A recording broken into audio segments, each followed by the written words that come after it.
I swear to God, I don't even know what it is. I don't know if he's trying to make a joke about the football team or if he went to the basketball game last night because he's a number one fan. I don't know what the shtick is anymore. It's gotten to that level where the shtick is, it's above me. I can't believe I'm saying those words. It's above me, whatever he's doing. What is the shtick today? Want to know, baby. You're a number one fan. You got to be all fired up. How many games you go to last year? None. I went to 4. I know. You're a number one fan. Got my red on. But I thought you actually were going to stop after I thought Turgeon was your guy. Turgeon was terrible. You were a Turgeon guy. That was terrible. You were there all the time. Let's go, baby. You went to like every game when he was 68-53. I'm aware. Would you have anything to say about it? Yeah, the over didn't hit. Yeah. Well, they didn't cover either. Right. Which was good was because it? 18 and a half? I think it was 21 and a half. Oh, was it something really? like that, yeah. I put a couple shekels. Jeremy told me to put the money on the mount, and I did. So that worked out for me. I went to Superbook and used the code Glenn Clark and used the code Glenn Clark 23 and received up to $250 in a same-day first bet match, win or lose, which you could do right now as well at Superbook if you so chose to use that code. I don't know. It's something with the cord. We'll figure it out later. Drew probably screwed it up when he came in. That's all I know. All right. Don't make it The football team, not so much. No. Drew, not just not so much. Oh, my God. Not at all. Oh, my gosh. Not at all. Not even a little bit. That Illinois game finished them off. It killed them. I mean, they killed them. They have not recovered. They were strutting around like, who like, we playing in the college football playoff? The Ohio State game was just competitive enough for them to be like, all right, you know, we're fine. Like, we're good. Winning for a while. Yeah, we're going to win 9 games. Right. Man. The thing about that is... And that Franklin guy just loves running up the score on him. Well, he likes running up the score. You know, his bit is the alumni like him. Right. He's never won anything, but he's not going to get fired. Right. Because he's always looking out for them. Oh, you bet us to cover? Well, I'll get you that cover. Right. If I got to injure my backup quarterback to do it, I'm getting you a cover, baby. No, I'm not so sure I don't. I mean, I might like him for that, too. Like, yeah, right. I better understand. than McVay or whatever at kicking the field goal this year. McVay? Whatever the guy's name was out in L.A. who kicked the field goal. Oh, the game. Right. Yeah, that one was good. Rat fink. Well, he was looking out for the alumni. You got to do one for them every now and then. Drew is here. Yes, sir. Let's go. I don't know why. I have no clue what we're doing here. Talk some sports. But why would you do that? Talk some sports. What sports do you watch? You watch the Capitals. No. Like, what am I supposed to talk about? I can't believe. I mean, I'm almost shocked. What are they? 5-4-1 because they won the other night over Columbus. Are they? I can't believe they have 5 wins. I didn't know they had 5 wins. They're terrible. How'd the Sharks do last night? Oh my gosh. Oh my God. Did they win? Yeah, they won. I bet on the Flyers. Did they really? Yeah, they won 2-1. San Jose beat the Flyers. They scored like 5 minutes in. Oh, San Jose, unbelievable. The worst team in the history. The Flyers. I love it. Worst team in the history of hockey. I don't love it because I bet on Philadelphia. God. Last time. I just got to mention Last time. How did San Jose? How did the Flyers do? Yeah, there you go. Last I hear night. the Sharks are the worst team in the history of hockey. So They I are. imagine it went good for the Flyers, right? I imagine it was a good night. Oh, that's hilarious. Well, my bet hit. I had a good night. Anything? How about you? I had Florida Gulf Coast over to cover against Indiana. Indiana, they won outright, right? No, they did not win out. They covered. Well, who? There were a couple of. Oh, Presbyterian beat Vanderbilt last night. Yes. Did they really? Yeah, and somebody else. Somebody beat DePaul. Who beat DePaul last night? Fort Worth. Purdue Fort Worth. Definitely not Fort Worth. Fort Wayne. Fort Wayne. Sorry. But that's okay. Same thing. Yeah. Same thing. Yeah, not exactly, but we'll go with it. Fort IPFW beat. They beat the DePaul last night. Were there any others? I feel like those are the only two that I saw floating around. Well, this Sal morning. beat Drexel, and I had Drexel in that, so that was a bummer. So they I love how in Philly they just go right at it right away. Yeah, they don't really. The Philly teams just start. They playing. don't waste any. They don't invite Delaware State in for a Philly teams just. Well, okay, but they don't count Drexel as part of that. They just no, but it's a Philly school. It's a half a block from LaSalle. I understand that, but they treat him as sort of like the kid's sister a little bit. You know what I mean? But the Philly schools just start playing right away. St. Joe's will play Villanova in a week. Penn will play somebody. Like, I don't really know what the wisdom is for Maryland playing in this tournament this weekend. Like that seems. Is this the one that's Clemson and Davidson? And it seems a little early in the year to be playing in an event like that when nobody's playing anybody this week. I guess college basketball getting blasted by Colorado. Well, they were competitive for a while, actually, in that game. That game was... The first half was close. Yeah, it was. They were competitive in that game. That was not... Colorado came out in the second half. Did you see what... I did. See Morgan and Arizona? Oh, no. Oh, my. UMBC. Well, that one they should have had. UMBC should have beat Louisville. 100%. Louisville's horrendous. But Louisville's awful, right? They're terrible. Like, no disrespect to UMBC. No, and that's the thing. You still you get beat them by 1 point. You still get to say that you beat an ACC team, right. But it's an ACC team. Right. I mean, Louisville is god-awful. Terrible. Like, atrociously bad. Once you stop, well, I mean, and everybody can do it now, but once you stop paying the players, once you stop piecing off the players. It's weird that they decided now to stop doing that. And now they're terrible. Right? Like, that's the funniest part. Louisville's like, we're not paying. You guys understand that you can do that. Right. Now. Louisville's like, we're not doing that anymore.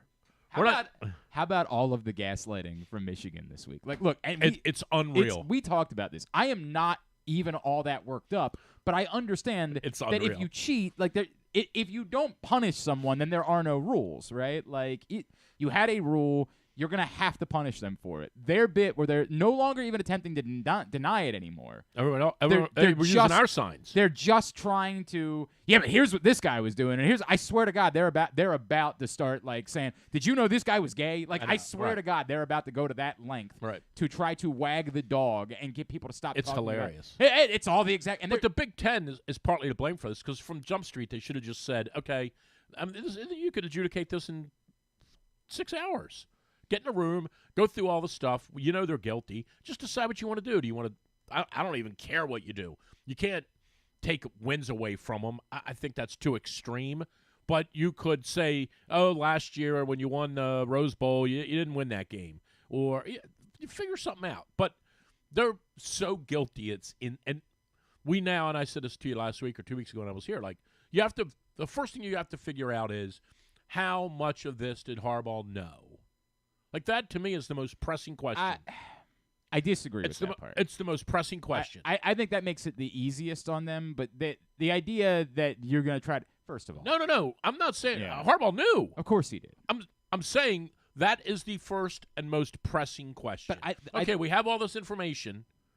We hear that a staffer got in his car and drove to Purdue and stole signs and wore Central Michigan gear. We got all of that. Do we have any evidence at all that the head coach of the program was involved in the orchestration of this? And the word is they don't. And I don't think they're going to get it. It's a joke. Of course. We know. They might not have – Jim Harbaugh might not have known that that kid was getting in his car at 6 a.m. And driving to Purdue and buying a ticket and sitting on the sidelines and sneaking into Central Michigan or Michigan State, wherever the game was, sneaking in, wearing their gear. He might not have known all of that. But what he did know was on Saturday, that guy stood next to him and said, that sign right there means that they are going to do press coverage. And he had no – and he knew that. He knew that. Either had no interest because he knew, I don't want to know. Don't tell me how it is that you got this information. Or – he knew damn well how they got the information, but made sure there was no paper trail, right? But do either one of those matter? They don't, and they shouldn't. Let's make that part clear. It's weird because this is the old days, right? I hate to bring this up. I guess the 7 years is over. Durant's brother driving around Towson in that Escalade, right? Don't tell me. But that was the word. All of the coaches. We talked about this. Right. Every coach. Who was terrible, by the way. That knew they got the wrong one. They had to I'm convinced, by the way, Pat thought he was getting Kevin. I don't think anybody thought they were getting Kevin. I think that's the case. I think Pat thought he was getting Kevin. I thought he thought. And when Tony showed up, Pat went, wait a minute. What is this? This is not the right guy. Who is this guy? They always had this rule. Don't tell me. Just whatever it is, leave me out of it. I want that boy to come to school here and play basketball for me at Duke. Whatever you got to do it. Don't tell me what you're doing. That's plausible deniability, right? Like you can be the fall guy, and we'll take care of you when you have to be the fall guy.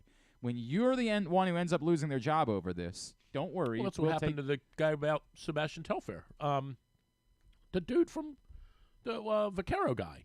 Sonny Vaccaro. He 100% got that kid to go to Louisville. 100%. I don't doubt that even for a second. But Louisville was like, man, this is sure great to have you here. You chose us off over all those other schools. It's totally possible that Jim Harbaugh just said, whatever you're doing, either don't tell me or make sure there's no way that anybody, whatever it is, there may be no text messages, no emails, but Jim knew nothing. Jim knows this is against the rules. But that's the point. The point being, the Big Ten. So this is the NCAA has a bylaw that says doesn't have to be any evidence. You have to control your program. Right. And if you don't, and it is broad, right? Like they have written it because they figured out this is what all the coaches were doing for years. It's broad. If we find out that the mascot is involved with something, we're coming after you. Because the idea is you're supposed to be the one that has all of the power. You're supposed to be the one that can tell you, knock it off. Don't do any of this stuff. And if you say so, then they'll listen because you're the one with all the power there. So if you get wind that anyone is doing anything shady, you're the one who's supposed to step in. The coaches, of course, have no interest in that. Well, they're coaching. They're coaching. I got no time for this. 2, they also will tell you they know what other schools are doing, and they understand. But they don't know what they're doing. They understand they have to compete. But the funniest part is Jim Harbaugh didn't know his own guy was doing it. Jim Harbaugh knows everything that they're doing at Purdue. Every single thing that they're doing to steal whatever it is. I got no idea what this guy's doing. This is what I can't believe that. And he's not cooperating with you. Shameful. He's out. I'm as shocked as you are. As shocked as you are. It's unreal. It's laughable. The Big Ten policy, however, I say just let them all do it. I know that was your answer. That is the answer. But you see this. The goofy part is the Big Ten policy has no clause for that. The Big Ten policy is you have to prove the coach was involved. So the Big Ten now has no. I can prove it. I'm a dummy, and I could prove it. We know. But they don't have a smoking gun. They don't have an email. Other than the guy standing on the sideline next to the coach. The Michigan's saying, well, if you don't have that, right? Again. Because this is where we are in academia now. But Ohio State. Hang on a second. But Rutgers. It's such a bigger statement. Rutgers is like, have you seen us play? Drew, it's such a bigger statement about the country. At one point, the job of the university president was the one to come in and say, you don't just get to get away. We are an institution. We have of higher learning. Yeah, we have to do you don't just get to cheat and get away with it. If you're cheating, we have to step in and say the school is bigger than this, and that's the way that it goes. Those days you can't have the kids cheating on their tests. Those days are over. Right. The university president answers to the football team. So the university president of the University of Michigan. Except at Maryland. Well, that's true. Yeah, where football matters. Loxley walks in and goes, let me tell you something. The guy's like, who are you? Yeah, for what reason? But Michigan, that guy, the president, now says, well, if you don't have any evidence. When they go to lunch. That guy knows damn well. When they go to lunch, he pays for lunch, and Jim says, do me a favor, pick that bill up, would you? That guy is the university president, knows exactly what was going on. That guy is not bamboozled even for a second. He knows exactly what was happening, but he's the one that goes to the Big Ten and says, well, I read your bylaws, and if you don't have a smoking gun and you try to discipline us, then we're going to sue you. That's how effed up we are as a country. Right. That now the people that are supposed to be the adults in the room are just the ones that say, no, we're allowed to cheat. That's the way that it works here. So how are they? I swear to God, if anyone, just let them all do it. But I mean this. That's what if there is a kid out. That has been kicked out of Michigan for cheating in the last 10 years on a test, they absolutely should sue the school. 100% should turn around and say, you are the ones that are saying it's okay to cheat. How is it that I'm not allowed to cheat? Well, I don't understand this. And the Michigan bit where they're like, well, yeah, but it's the same. What we're doing is no different than what anybody else is doing. Yeah, but Rutgers. Yeah, but what about Rutgers? What about what all these other schools and Rutgers is like, have you seen us play? It's not helping. Yeah. Give us you could give us 6 years worth of something. It isn't helping. You could walk out on the field and walk over to Greg Schiano and say, actually, when they we're call Rutgers, calling a sweep right now. It's going to be a sweep. And there's nothing that we're going to be able to do. When they send Rutgers the email that says we're thinking about removing all of your wins, Rutgers is like, which two are you talking about? You mean that time we beat Fairleigh Dickinson by 3 in overtime? And then they say to Rutgers, funny, Rutgers is actually kind of good. Maryland might not beat Rutgers. You're right. This year. But then they say to Rutgers, like, if this continues, we might have to disband the program. And Rutgers goes, no. Really? They're like hoping it's this thing with the Browns so they get a whole new team in a few years. Wait, can we take 3 years off and just come back with a new team? So tell us again real quick what we have to do. The funniest part about all this, like, what do we have to do again to get disbanded? You know who's really going to get punished for all of this. You know, the NCAA will come down hard. Yeah, they're going to come on down Ohio hard. State. Oh, no. on Central Michigan. Right. Yeah, that's who's going to be the one that's going to. How dare you allowed that rogue individual on your? They're going to shut Central Michigan down. No institutional control For a decade. Right? No bowl game, no scholarship. Central SMU, Michigan is going to get the death penalty. SMU treatment. Right. You allowed this guy on your sidelines. And Michigan, I can smell this from a mile away. No doubt. Here's how it's going to go with Michigan. They're going to announce a 2-game suspension. Right. Michigan's going to appeal. Harbaugh was going to say another one. Yeah, right? They're going to get an injunction. Right. Harbaugh will be allowed to coach. Michigan will get hammered in the college football playoff the way they always do. Right. And then at the end of the year, the Big Ten and Michigan will come together on an unprecedented punishment of like a $20 million fine and an agreement that we're going to set up anti-cheating policies within the – and this is the biggest penalty that's ever been handed down. Instead of just saying, what the hell, everybody go do it. Just cheat. Well, go ahead. The funny thing is, the more you talk to people about sign stealing within football, we brought it up with Tyus last night on the Tyus Bowser show. You'll hear it in segment number 3 this week. Like, they all kind of look at you like, dude, I mean, like, what? Now, the coaches, there have been more coaches this week that have been willing to say that there is something uniquely different about this. It's just it's bizarre to me to think that no one else was doing it. It doesn't seem all that difficult to buy a ticket to a game. See, the film that you are given does not have the sidelines. Right, sure. So if there's a world where Michigan was the only team that had film of their opponent's sidelines, then unquestionably they would have a serious advantage. But if you were a Maryland fan, I know I'm talking about Maryland football fans, so there's nobody. 4 of you. Yeah, right? Like, if you're one of them and you just thought to yourself, you live in Wisconsin, Maryland's getting ready to play Wisconsin. Maybe I'll go to the game on my own, sit in the 5th row and film the signals, and then you sent an email to somebody like, hey, I don't know if this could help you, but here it is. I don't know. I really don't understand how that's an enforceable rule. I really don't, honestly, understand. Anybody can buy a ticket to a game. We figured out this one, so once we figured it out, I get it. They have to be punished. They have to be punished for it. But I never understood how that's at all enforceable. It's sort of what I said with the Astros. Like, by the way, Belichick reads all of this and goes, I was doing this 15 years ago. And I'm going to the Hall of Fame. I was doing this 15 years ago. Did you see the story? Before the Super Bowl. Did you see the story yesterday where there's a non-zero chance he gets fired mid-season? The Boston Globe reported yesterday there is a non-zero chance that they fire him mid-season. I don't believe it. I don't believe to Bill Belichick, you're going to do that? Do you know what this is a great, what do you know about the New England Patriots before Bill Belichick was the coach, Griffin? I know they did win a Super Bowl, right? Sure as hell did not. They didn't. They lost to the Bears. Oh, okay. And to the Packers in the Super Bowl once. So I knew they were They had great helmets. They did have that. Start with that. Name a Patriots player before Bill Belichick was the coach. Name one. I don't think I can. Yeah. I don't think I can. I mean, I can, but only because I was 20. Yes. And look, again, people your age could name Michael Haynes. Yeah, and his you could lifetime, name Gino Cappelletti. In his lifetime, Tom Brady has been but in his lifetime, the Patriots are the gold standard of football organizations. Right. He has no clue that before terrible. They existed, it wasn't just they were bad. They were the Arizona Cardinals. Yeah, they were terrible. They were the laughing stock of the NFL. They had 2 blips on the radar where they made kind of fluky runs to a Super Bowl and both times got their asses handed to them. They were never a threat. Great helmets, though. Great helmets. You know what? We don't agree on much.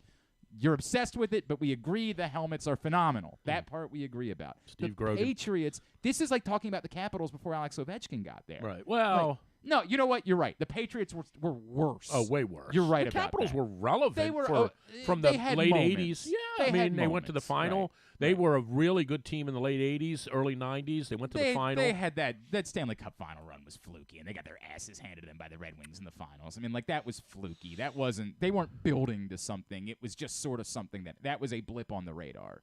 They had good players. Yeah. Bondra was a hell of a player, and they had good Kolzig, goaltending.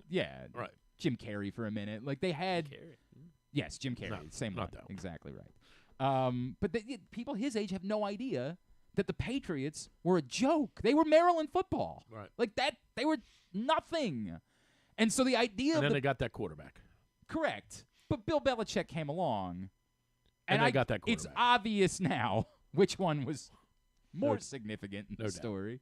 Although, if he just had a decent quarterback right now, right. If I don't even know who you would put it. Like I couldn't believe how bad, and I don't even know how to chronicle Geno Smith. Like in the 32 NFL starters, where is he? 24? Is he 14? If he's 14, it says a lot more about how terrible the rest of them were. Geno Smith was terrible the other day. By the way, it's possible he's right in that. He was terrible. There are 10. They were terrible. There are 10. They're not even really 10. There's like 9 really good quarterbacks. Would New England be better with him? Yes, they'd be better with him. They wouldn't be. So they couldn't compete for a Super Bowl. But that be says something about him.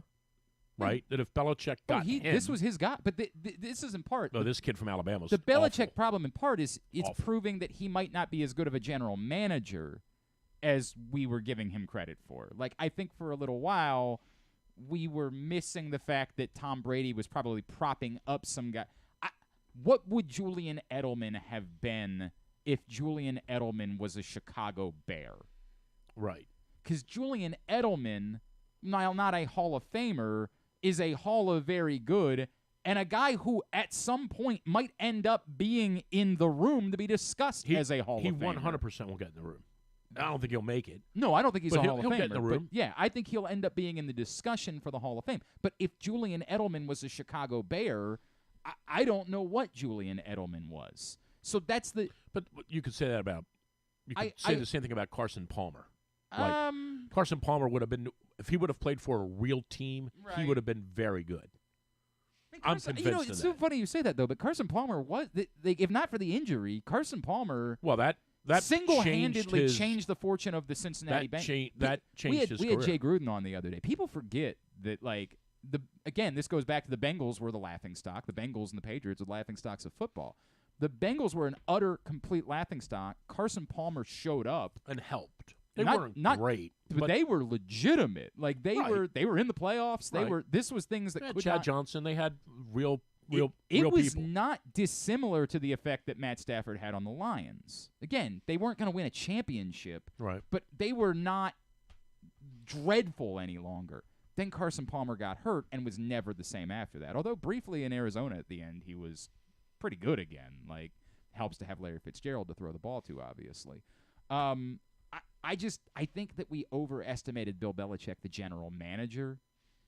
I still think as a coach, he's a hell of a coach. I think the problem was we gave him too much credit as a general manager when some of it was simply these players are being propped up by the existence of Tom Brady. He was pretty good. Yeah, he was all right. Yeah. I hear he was okay. I hear he was a decent player. I don't think. Let's go back to beating up Harbaugh. Yeah, you want to go back to that? Even John was bristling at it this week. You know what's really funny? Like, was there an obligation for somebody to ask John about it? Sure. Why? It's his brother. But that's 100%. I don't know if that's fair. 100% that's fair. 100%.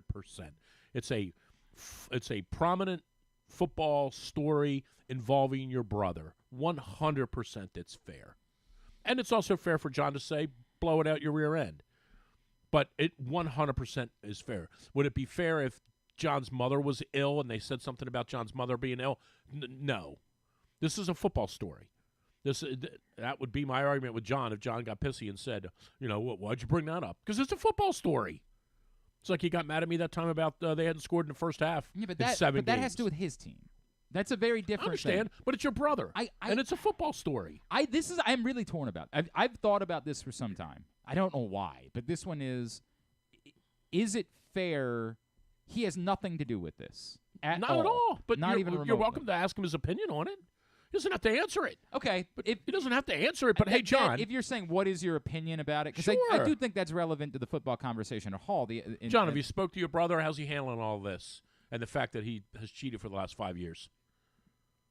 I think that's very fair to ask listen him. To that. I don't see any reason. And if John doesn't want to answer that, or John wants to say, what I talk to my brother about is none of your business. No problem.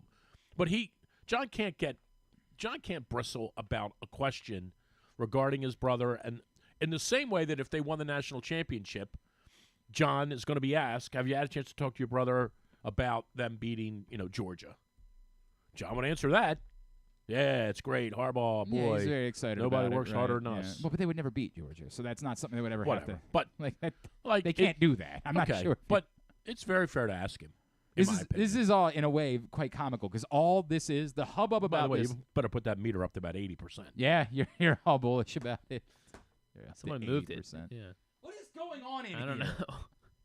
Somebody comes in here and messes with the meter. It's definitely I did not have it. At I could. Should I hit record on this overnight and we'll see what happens? happens? Yeah, leave it recording so I can look over and Ghost see. of the meter. Somebody comes in here and moves the meter in the middle of the night. I can tell you who's not going to the Super Bowl. Seattle.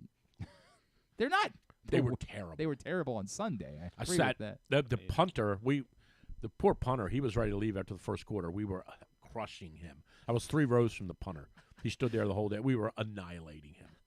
Talking about overtime pay and who anybody on your team getting a check today besides you? We were crushing this guy. He actually thought it was funny after a while. Hickson, is that his name? Yeah, Dixon. Dixon. Michael Hickson, Dixon, I yeah, think right. is his name. Yeah. He was their best player. All right. He was their MVP. Well, he was their only player. Challenging MVP. What else did anybody else do? The whole game changed when Goofy Odell Beckham fumbled the ball, and Odell Beckham. we wound up Goofy. We wound up kicking a field goal out of it. Right. It was a 10-point swing. Like they get the ball in great field position. It was going to be 14-10 at the half instead it was 17-3. Kyle Van Noy, who was not on a football team, right? No, was unemployable. All of a sudden says, "Don't worry, guys. This will be my possession. Right, I'll get it. I'll just go take care of this." Seattle one for was terrible. you. There were a lot of Seahawks people there. I couldn't get over how many Seahawks people were there. Somebody said that to me. I get the sense that is they don't come to the East Coast very frequently. So like if you are from nice Seattle, time of the year. But if you're, I don't think it's people from Seattle. I think it's if you are from Seattle and you live basically anywhere on the East Boston Coast, or this was your opportunity to. So come the whole see them. row with me, they were all from Fredericksburg, Virginia. I never got the connection. I said to the guy after it was obvious we were going to win, I said, "Man, you guys, tough trip here, coming east, see this fiasco." He's like, "Oh, we drove 2.5 hours. We're from Fredericksburg, Virginia." I was like, "Oh, okay." Yeah. I think that's what it is. I think it's very much there were like 10 of them. And I haven't looked at their schedule. They might have played another game on the East Coast this year, but like I get the sense that it's basically. Yeah, didn't they play the Giants in New York? That might be right. That might be right. I think that one might be a little bit more difficult to get because it's a bigger market. Right. But well, the Giants are really good. Well, yeah. How would anybody be giving up these their games Giants that are on these games that they that they're leaving on the prime schedule? time schedule this week? I get that you can't move the Thursday games. Like those are what they are. The other games there are dreadful. 2 great 1:00 games this week. Yeah, you can't. Are you telling me you can't take the small part the of Vikings country. and the Bears on Monday night and just say to them 2 weeks ago, "Hey guys, by the way, you're going to play on Sunday." Well, they're going to do that now. Apparently, they're going to move, but not this weekend. Not this week. Right. Late in the season, I guess it is for Monday Night Football. I'm saying that this week makes no sense. I think they should never publish the schedule till Tuesday. That's what college football does, right? I think just every Tuesday. Okay, Ravens, Colts this week. Yeah, go get them. Yeah, good luck. Good luck. So this week, you're getting on Sunday Night Football, Jets Raiders, and on Monday night, Broncos Bills. I guess the Bills are at least still kind of a draw because Josh Allen's the quarterback, but that's 3 teams involved with the 2 primetime games that no one has any interest in watching. Meanwhile, I didn't watch 1 second of the game on Monday night. Not 1 second but of the game. What were you watching instead? College basketball. There weren't good games on. UMBC was about to beat Louisville. They didn't. I don't know if you heard. It didn't happen. I'm trying to remember. Yeah, what did you watch Oh, instead? I know what I watched. Monday night, I watched, was it 01? Yeah, 2001 British Open. There you go. David Duval at Royal Lytham. By the way, Jeremy wasn't there, but I was telling Jeremy the story of the time that we were scheduled to have dinner with Nance and Faldo, and someone took over the entire to the point where Ray and I decided we had other things we could do that evening. We decided there were other places for us to be. Couldn't even sit around with Nick Faldo and talk golf. Yep. I've been to England before. Yep. There was a lot of that night. I had fish and chips before. I said, Jeremy, you don't understand. We had to leave. He was like, I don't get it. I said, think about it for a second. I've had fish and chips. Think about who might have taken that event over. Oh. Yeah, Ray and I went to Hooters. We left the nice dinner on CBS's dime could go to Hooters that night. That was how things went. These are the 1 o'clock games on Sunday that part of the country will be able to see. Browns-Ravens. Browns 24-10. Thank you. Texans-Bengals, which is... Texans 31-30. Oh, you're all in. You see their helmets? That's a great point. 49ers-Jaguars. 3 objectively Jaguars. Really good games. 28-24. We can debate whether or not we think the Browns are really good. They're terrible. We're going to light them up. But come on. 3 really good games with exciting players that the country would want to see, and instead, nope. Enjoy. You get Jets-Raiders on Sunday night. Don't even try. I heard a friend of mine told me who follows the Browns, they took the word rub out of all of the offensive plays of the Browns. There you go. That's true. When we come back, no more. When we come back, we do screens and we do, but no more rub. Thank you. Hey, real quick, Sunday. No, I think we're good here. I don't think we need to. I think we sure. Yeah, I think we. Rubs. Yeah, Deshaun. Do I have to maybe explain it? Maybe next time I'll perform for you. I don't think there's gonna be a next time. Yeah, no, you like I'm into rap music now. Maybe next time I'll sing for you. No, I don't think so. I don't think that's gonna be. I don't think somehow that's gonna be something. I think Letterman said. Somehow I don't think that's gonna happen. I don't think that's gonna happen. That's what he said. Hey, this Sunday, I don't know what your plans are this Sunday. Up on? You know any veterans in your life? What do you gas them up on? You have any veterans in your life? Oh, my dad was in the Korean War. Well, but people, your dad's no longer with us. Right. You know any veterans in your life these days? Yeah. Okay. Well, I would like you. I would like you. I'm asking you to do me a favor. Okay. Because on Sunday, Towson University is hosting a really big Veterans Day event starting at 10 a.m. It's free. Okay. It's a family-friendly event with a fun zone, free food, live music, as well as workshops and speakers and opportunities for vendors to connect with each other, job opportunities that could be available for veterans. It is a huge event, and they're hosting a game watch, of course, for Ravens-Browns, and then afterwards, Femi Ayambadejo and I are going to do our part of Project Game Day from right there live at Towson University, so you get the opportunity to come out and meet a Super Bowl champion. Where is this? Is in the University Union at Towson. Okay. On Sunday, starting at 10 a.m. Free event. Right. It's open to everyone, but it is meant for veterans as part of Veterans Day weekend this weekend. Okay. We are trying to lift up veterans this weekend. You don't need more information. Just tell them it's all happening Sunday, 10 a.m. at the University Union. Just show up. That's it. And they can show up anytime throughout the course of the day. If they can't get there at 10, come during the game. Come after the game and meet Femi. Get a picture and autograph with the Super Bowl champ. It is for veterans. Well, you're there Sunday. too. Yeah, if they want a picture and autograph. I mean, you're somebody. Seek you help. You call Loyola soccer. I do that. That was tough last night. What? They lost in the semifinals. The men? No. Yep. Where? At home. Oh, no. Don't please tell me it didn't go to penalty kicks. No, they lost 2-0. 2-0. Oh, my gosh. To who? Lafayette. Not great. Oh Not great. No way around that. Not great. I mean, they lost half their team to injuries this season, for what it's worth. It's a miracle that they did what they did. Cow. But, yeah, it was tough. That was tough. Anyway, Sunday. We'll see you at Towson University for Veterans Day. Yeah, it sounds like a good day. We'll talk some Ravens, and we'll get into Would You Rather Wednesday next. Drew Forrester's here. It's Glenn Clark Radio. Come for a game, stay for everything else. Book an unforgettable fall getaway in Charm City. Enjoy only in Baltimore festivals, mouthwatering eats, and endless entertainment. Treat yourself to a staycation in the heart of downtown, or try one of the city's many charming neighborhood hotels. And don't miss out on packages for free parking, breakfast, and more. Plan your stay at baltimore.org/hotels. Why bet with the big boys this football season? Instead, try your hand with the local book, Superbook Sports, this fall. Superbook Sports is the book next door. Just a dedicated team of the best odds makers in Las Vegas, making sure you get the best prices and parlays anywhere. And now, Superbook will give you a bonus of up to $250 when you sign up and wager on the same day and use the promo code GlennClark23, GLENNCLARK23. So bet with the best and use the promo code GlennClark23 this football season with Superbook Sports. Visit superbook.com for terms and conditions. Gambling problem? Call 1-800-GAMBLER. 6 chicken tenders made from fresh, never frozen Royal Farms world-famous chicken, a family-sized order of Western fries, honey mustard dipping sauce, and a 2-liter bottle of Dr. Pepper. It's Royal Farms' new Tucker's Tenders Meal. It's Justin Tucker's favorite, and at only $19.99, it'll be your favorite meal, too. The new Tucker's Tenders Meal, available only at Royal Farms. Now you can kick back, relax, and eat like a champion. Real fresh, real fast, Royal Farms. Gambling can be a fun and entertaining experience, but there are risks involved. If you're planning on betting on the game at the casino or on your phone or computer, know your limit, stay within it. Set a budget and a time to stop. Remember, gambling isn't a financial solution, and it doesn't mix well with alcohol or drugs. Know the risks and have a plan before you begin gambling.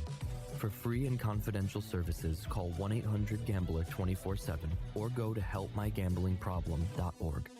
What's up, everyone? It's Tyus Bowser, and I've had so much fun hanging out with Rita and putting up with Glenn the last couple years that I've decided to do it again. Season 3 of the Tyus Bowser Show is happening this year, as we'll be all over town, giving you the chance to get to know me and some of my teammates as we talk football, life in general, and just say what needs to be said. You can find out more about the show by going to pressboxonline.com/Bowser. If you don't live in the area, you can watch the shows live on Facebook and YouTube. And if you miss one, you can listen Friday nights at 105.7 The Fan. So we'll see you all season long for the Tyus Bowser Show, a partnership of Pressbox and Great Ace Memorabilia. What company has the expertise to make your home healthier by purifying your air and killing all viruses, allergens, and bacteria? A.J. Michaels, Heating and Air Conditioning in Baltimore and Annapolis, ajmichaels.com. Make the most out of every day in your Toyota RAV4, available in hybrid or gas-only models. A RAV4 can get you where you want to go in style. Check out buyatoyota.com for deals on new RAV4s from your local Toyota dealer today. Make sure you're tuned in every Tuesday for PressBox Fantasy Football analyst Joe Serpico to get you ready for your Waiver Wire Wednesday, brought to you by Live Casino and Hotel. And if you have other fantasies you want fulfilled, subscribe to Glenn and Jeremy Kahn's OnlyFans page at... Wait, are people supposed to know about that? All right, back in here on GCR. If you missed it last night, Stan the Fan Charles and Ross Grimsley, Luke Jackson got together to talk some baseball. It's awards season. Couple of John Henderson up for Rookie of the Year, Brandon Hyde up for Manager of the Year. They were talking about that. Some of the surprising. How about the Cubs just blowing out David Ross, saying, Thanks, Chief. Came within 3 games of making the playoffs. Yep, but when you have the opportunity to get Craig Counsell, who's accomplished nothing in his managerial career, Won but some divisions, I understand. Like everybody keeps telling me that everybody tells me Craig Counsell's like the best manager in baseball, and I'm like, maybe he is, but how do we know that? What are we basing that on? Right. I don't understand. Because you get that opportunity, you had to do it. So they were talking about all that yesterday. Facebook.com/PressBoxSports. Click on the videos tab. Go to YouTube.com/PressBoxOnline or PressBoxOnline.com/video. We signed anybody yet? No, they haven't signed that. Nobody's signed anybody yet. We let Kyle Gibson and Frazier go, but we knew that. But they haven't let them go. They just didn't tender them offers. Right, they're not going. Which is part of no one's going to sign those two. Somebody will sign Gibson. Probably, yeah. Somebody would take a chance on Gibson. Where are you at with the? It's hilarious that this is where we are. Alex Trebek died on this date. Did you know that? I didn't realize it was on this date. No. What else you got? You got anything else? I mean, here's what we should do. He died on this date. Who is Alex Trebek? Right. All right, go ahead. Thank you. Yep. Dynamite. You sure you can't stay for the second hour? That tree is really pretty up front. Oh, I'm staying the whole time today. Oh, are you? Oh, yeah. By the way, I don't think we told anybody. I'm not going anywhere. Jeffrey Chadiha from NFL.com, NFL Network, will join us a little bit later on as well. What is your beef with Jeff Chadiha? Not a fan.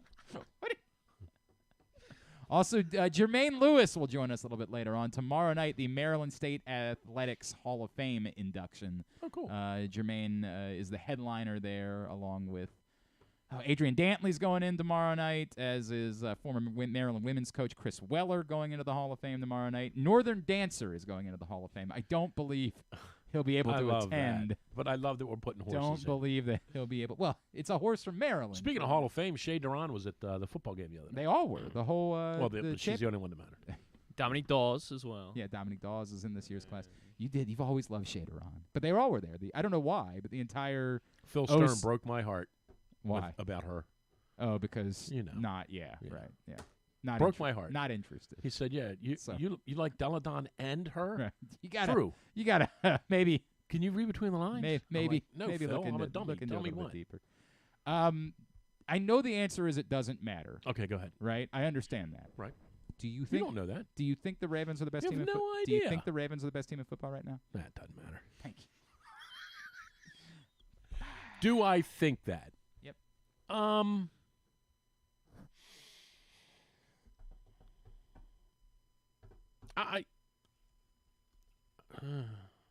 Maybe, yeah. I think the Eagles are really good. I can't get over how much better that kid is at quarterback than I thought he would be.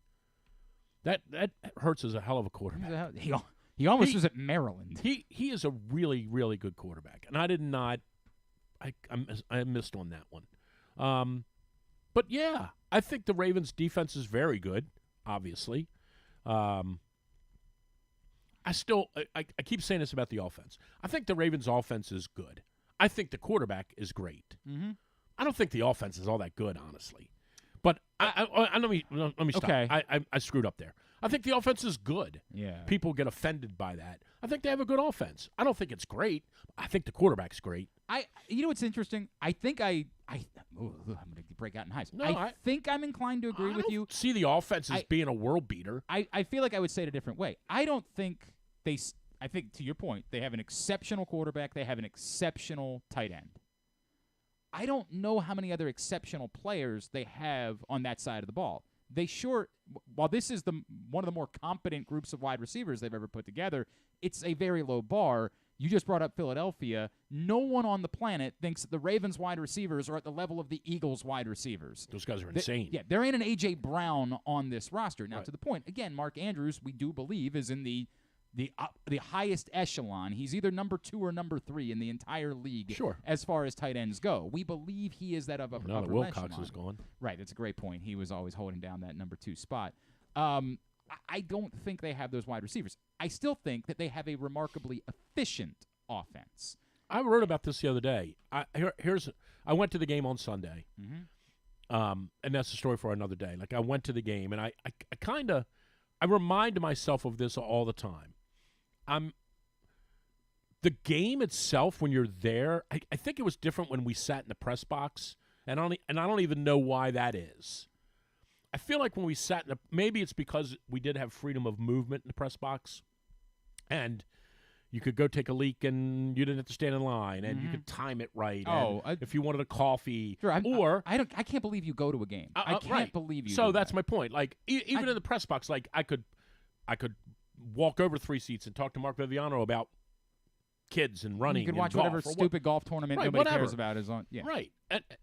But when you go to the games now as just a patron, it's dreadful.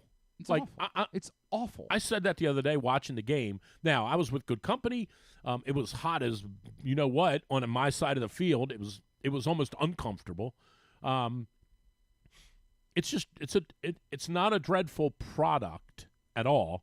It's a dreadful in-stadium product that the Ravens, to their credit, have worked really, really hard to make the entertainment angle of it worthy of your attention. But the rest of they had the dog catching the Frisbees at halftime. Right. I looked at my friend. I'm like, this is the best they could do? Like, I get it. Maybe they just figure for 15 minutes we'll just do nothing. So they have these dogs run around. What are they supposed to do at halftime? I don't know the answer to that. Bring Creed out. Let them play. They're bringing Big Boy from Outkast next week, which is actually quite cool. So, but anyway, you go to the games, and if it's not for this quarterback, if this kid's not the quarterback, I don't know what we'd be doing. I mean, we'd be falling asleep. There's not many guys you would ever say this about in sports. This is a pretty big statement. He's worth the price of admission. 100%. And there are not many guys like that in any sport. Steph Curry. I'm going back over a long time. We used to say this about Stomenkovic with the Blast. And this is why we would. You go because you don't know what you might see that guy do. And, right. And not only here, we'd go to Wichita and they'd have 6,400 in there on Friday night, and the next Friday night we'd come to town, they'd have 9,700. Like, he was worth the price of the ticket. This has been the existence of the Washington Wizards. With all due respect, there are going to be basketball stars that are going to come, and if you're a basketball. Look, no one here cares about the Washington Wizards. There's like 5 people in D.C. that care about the Washington Wizards. But it still matters because at some point, LeBron's coming in. Steph Curry's going to come to town, and you're going to say, I'll drive down there to watch Steph Curry. 100%. Right. This kid now in San Antonio is now the league drawing card. Yes. It's him, right? Yes. But anyway, so I don't know. You go to the games, and if you're there in person, there's something different about it that you've got to really work hard to, unless you're just imbibing and having fun and trying to kind of forget what the score is at the end of the game. Well, I do think I don't still know how we got on the offense. But I brought that up to say part of what happens when you go to these games, like and granted, Sunday was disastrous. It was great because they won 37-3. Right. But from the second quarter on, it was awful. Right. Would I have rather seen the game be 23-20? Yeah. Honestly, I would have. The under still would have hit. So, yeah, I would have. But, but you know, part of what's happened with us here is that for so long we've been offensively challenged. And I wrote about this on Monday, like my review of the whole thing was, I couldn't help but think on Sunday when I was sitting there, this goes back to your question about the team. Yeah. I'm very fearful, and it's just because it's happened twice. I'm very fearful that they're going to go 14-2 or whatever they're going to go, 13-4, and they're going to play the Dolphins or insert team here, and they're going to lay an egg. And we're going to go through the same thing. And I'm not singling Lamar out when I say this, but it always comes back to this. If we lose 38-35 to the Titans 4 years ago, whatever, or the Chargers, and Lamar balls out, everyone's like, no problem. When he lays the egg and you lose 28-12 and 20-10 or whatever those scores were, and I'm watching it the other day, and everybody's rooting and cheering and hooting and hollering. I'm like, boy, I hope you're doing this in January, and I hope the Bills don't come in here and beat us 15-13. Like that's what worries me. Our defense. Hear you. Remember the Colts game? No, I know. I understand. I hear everything you're saying, and I would say twofold. One of the things that we've talked about this week is I think there is a burden that faces when we talk about are they the best team in the NFL right now. The Ravens are faced with a burden that's unlike a lot of other teams. The Bills maybe feel this burden a little bit. It's a burden of nothing you can do in the regular season really matters. You got to get in. Right? And you'd like to have a home game. 100%, all of those things. But none of that matters. Hell, you'd like to be in line to host the AFC Championship But none of it game. matters. But the only judgment that can be offered is we've seen you win in the regular season before. So this is good, but that trepidation that you're talking about is real. Right. So now they're 7-2. So to your point, and maybe this again goes back to the way it felt in the stadium the other day. A football coach, and I often challenge people to think like the coach. So when people are calling in the radio shows afterwards, and we used to say this on the air, like, we only won 27-22. Something's wrong. Bench this guy. Right. We would say the same thing every Monday. Like, are you insane? They won the game. Think like the coach, right? But if you don't think like the coach, because John doesn't care that they're 7. John's thrilled they're 7-2 and about to be 8-2 and then going to be 9-2 or whatever. John's thrilled by that. John's thrilled when they win 37-3. I'm a little surprised they didn't score at the end to make it. 40. I'm serious. Yeah. But John's thrilled by that. But I do think it contributes to the malaise of the community because of what you just said. Yep, you're 8-2. You pretty much are in now, unless you throw up all over yourselves like you did a few years ago when the quarterback got hurt. So you're in. Check back with me in January. Yep. That's what we're judging by. Right. We're judging by that. Like, this is good. It'd be different if we were and the Bengals are going to might be a good example of this. And the Vikings, which I can't believe. Both got off to terrible starts.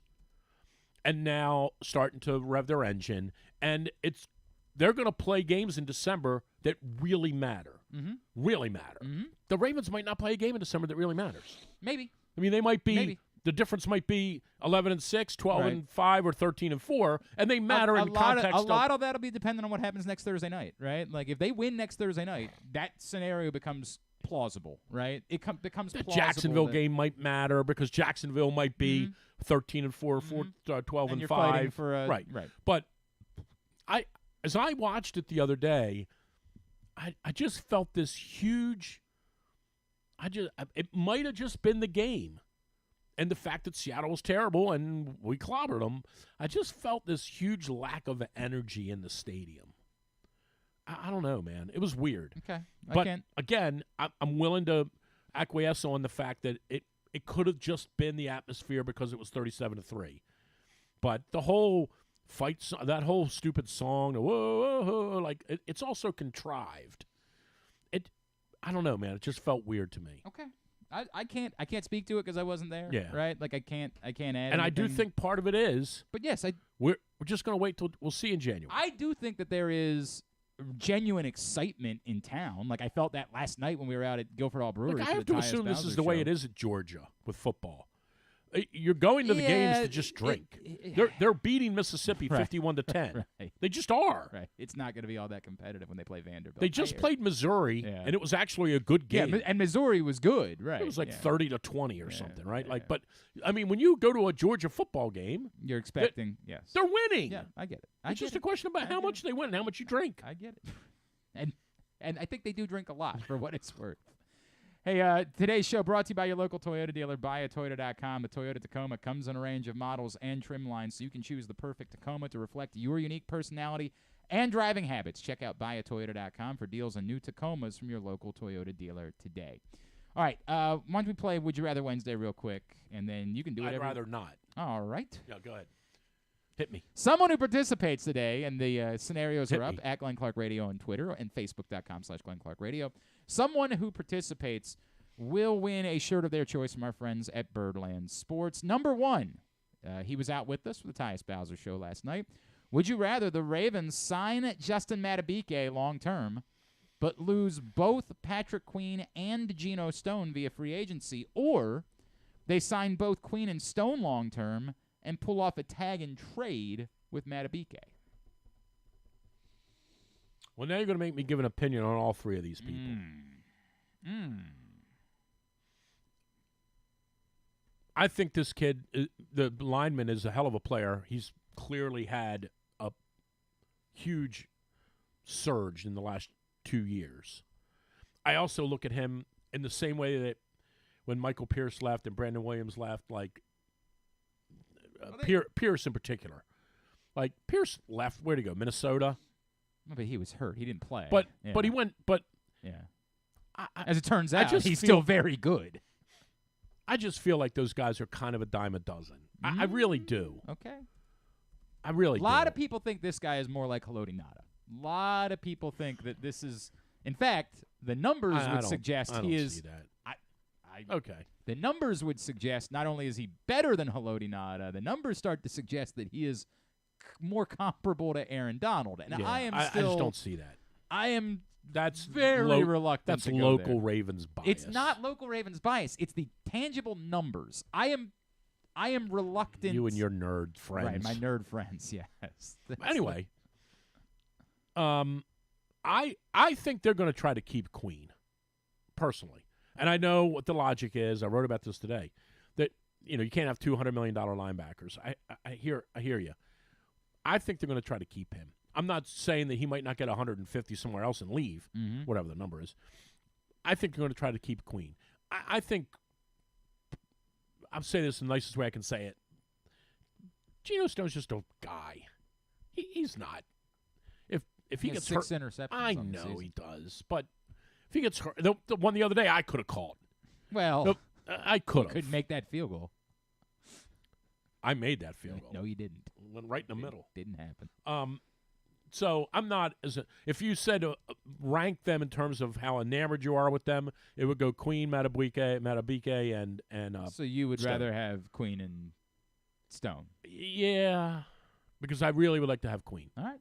I think that he, as much as I know as much as I realize we're raving about the impact that Smith has had on Queen, and I think it's very obvious. There's some small part of me that also says part of what Smith has prospered by is nobody through wants Queen. to talk about how well Patrick Queen was playing for the 6 weeks before Roquan Smith got here. I mean, no one ever I wants to think talk about that. As great as Ray was, there's no question Ray was great. There were other players there that helped Ray. And Ray, if he were really telling you the truth, would tell you that. Well, he would say, though, this will come back to the first part of this conversation. The single player that Ray Lewis would tell you was there is no debate that no 100%. player had more of an impact on he said, his go career. Go get me a run stopper. He said, get that's the guy I need. They me got him, and Ray Lewis will tell you Right. that no one had a bigger impact as far as players on the field. 100%. Because he would tell you that Marvin, like at the beginning of his career, had an impact on him as a player. But as far as guys, 100%. He would share a team with. It So was there's your argument against letting 92 go. Right. Is what's the impact, and that's kind of what the best. It's one of the best things about football that most people, and I'll raise my hand, that most people don't understand, and that is the moving parts element of this. That for you to get 7 yards, I'm just make the 7 yards just out of the air. For you to get 7 yards, people have no idea what all has to go right in that span. Like, this guy's got to do this. First of all, you have to know what the call was. You have to understand what the sign was that you stole from Here's the other something team. that was interesting the other day when something that was interesting the other day when I was watching the game. Yeah. Because I was row 3, section 150, row 3. I'm as close to on the field as you can get without being on the field. And in our former life, I didn't do it a lot. Some people at the station did. I didn't. I would go down to the field level. I can remember once going down there for Kansas City. Remember the year we clobbered Kansas City in the playoffs? Yes, do I ever remember? 30-7 or something. I remember going down to there was someone after that game who was very huggy. It was weird.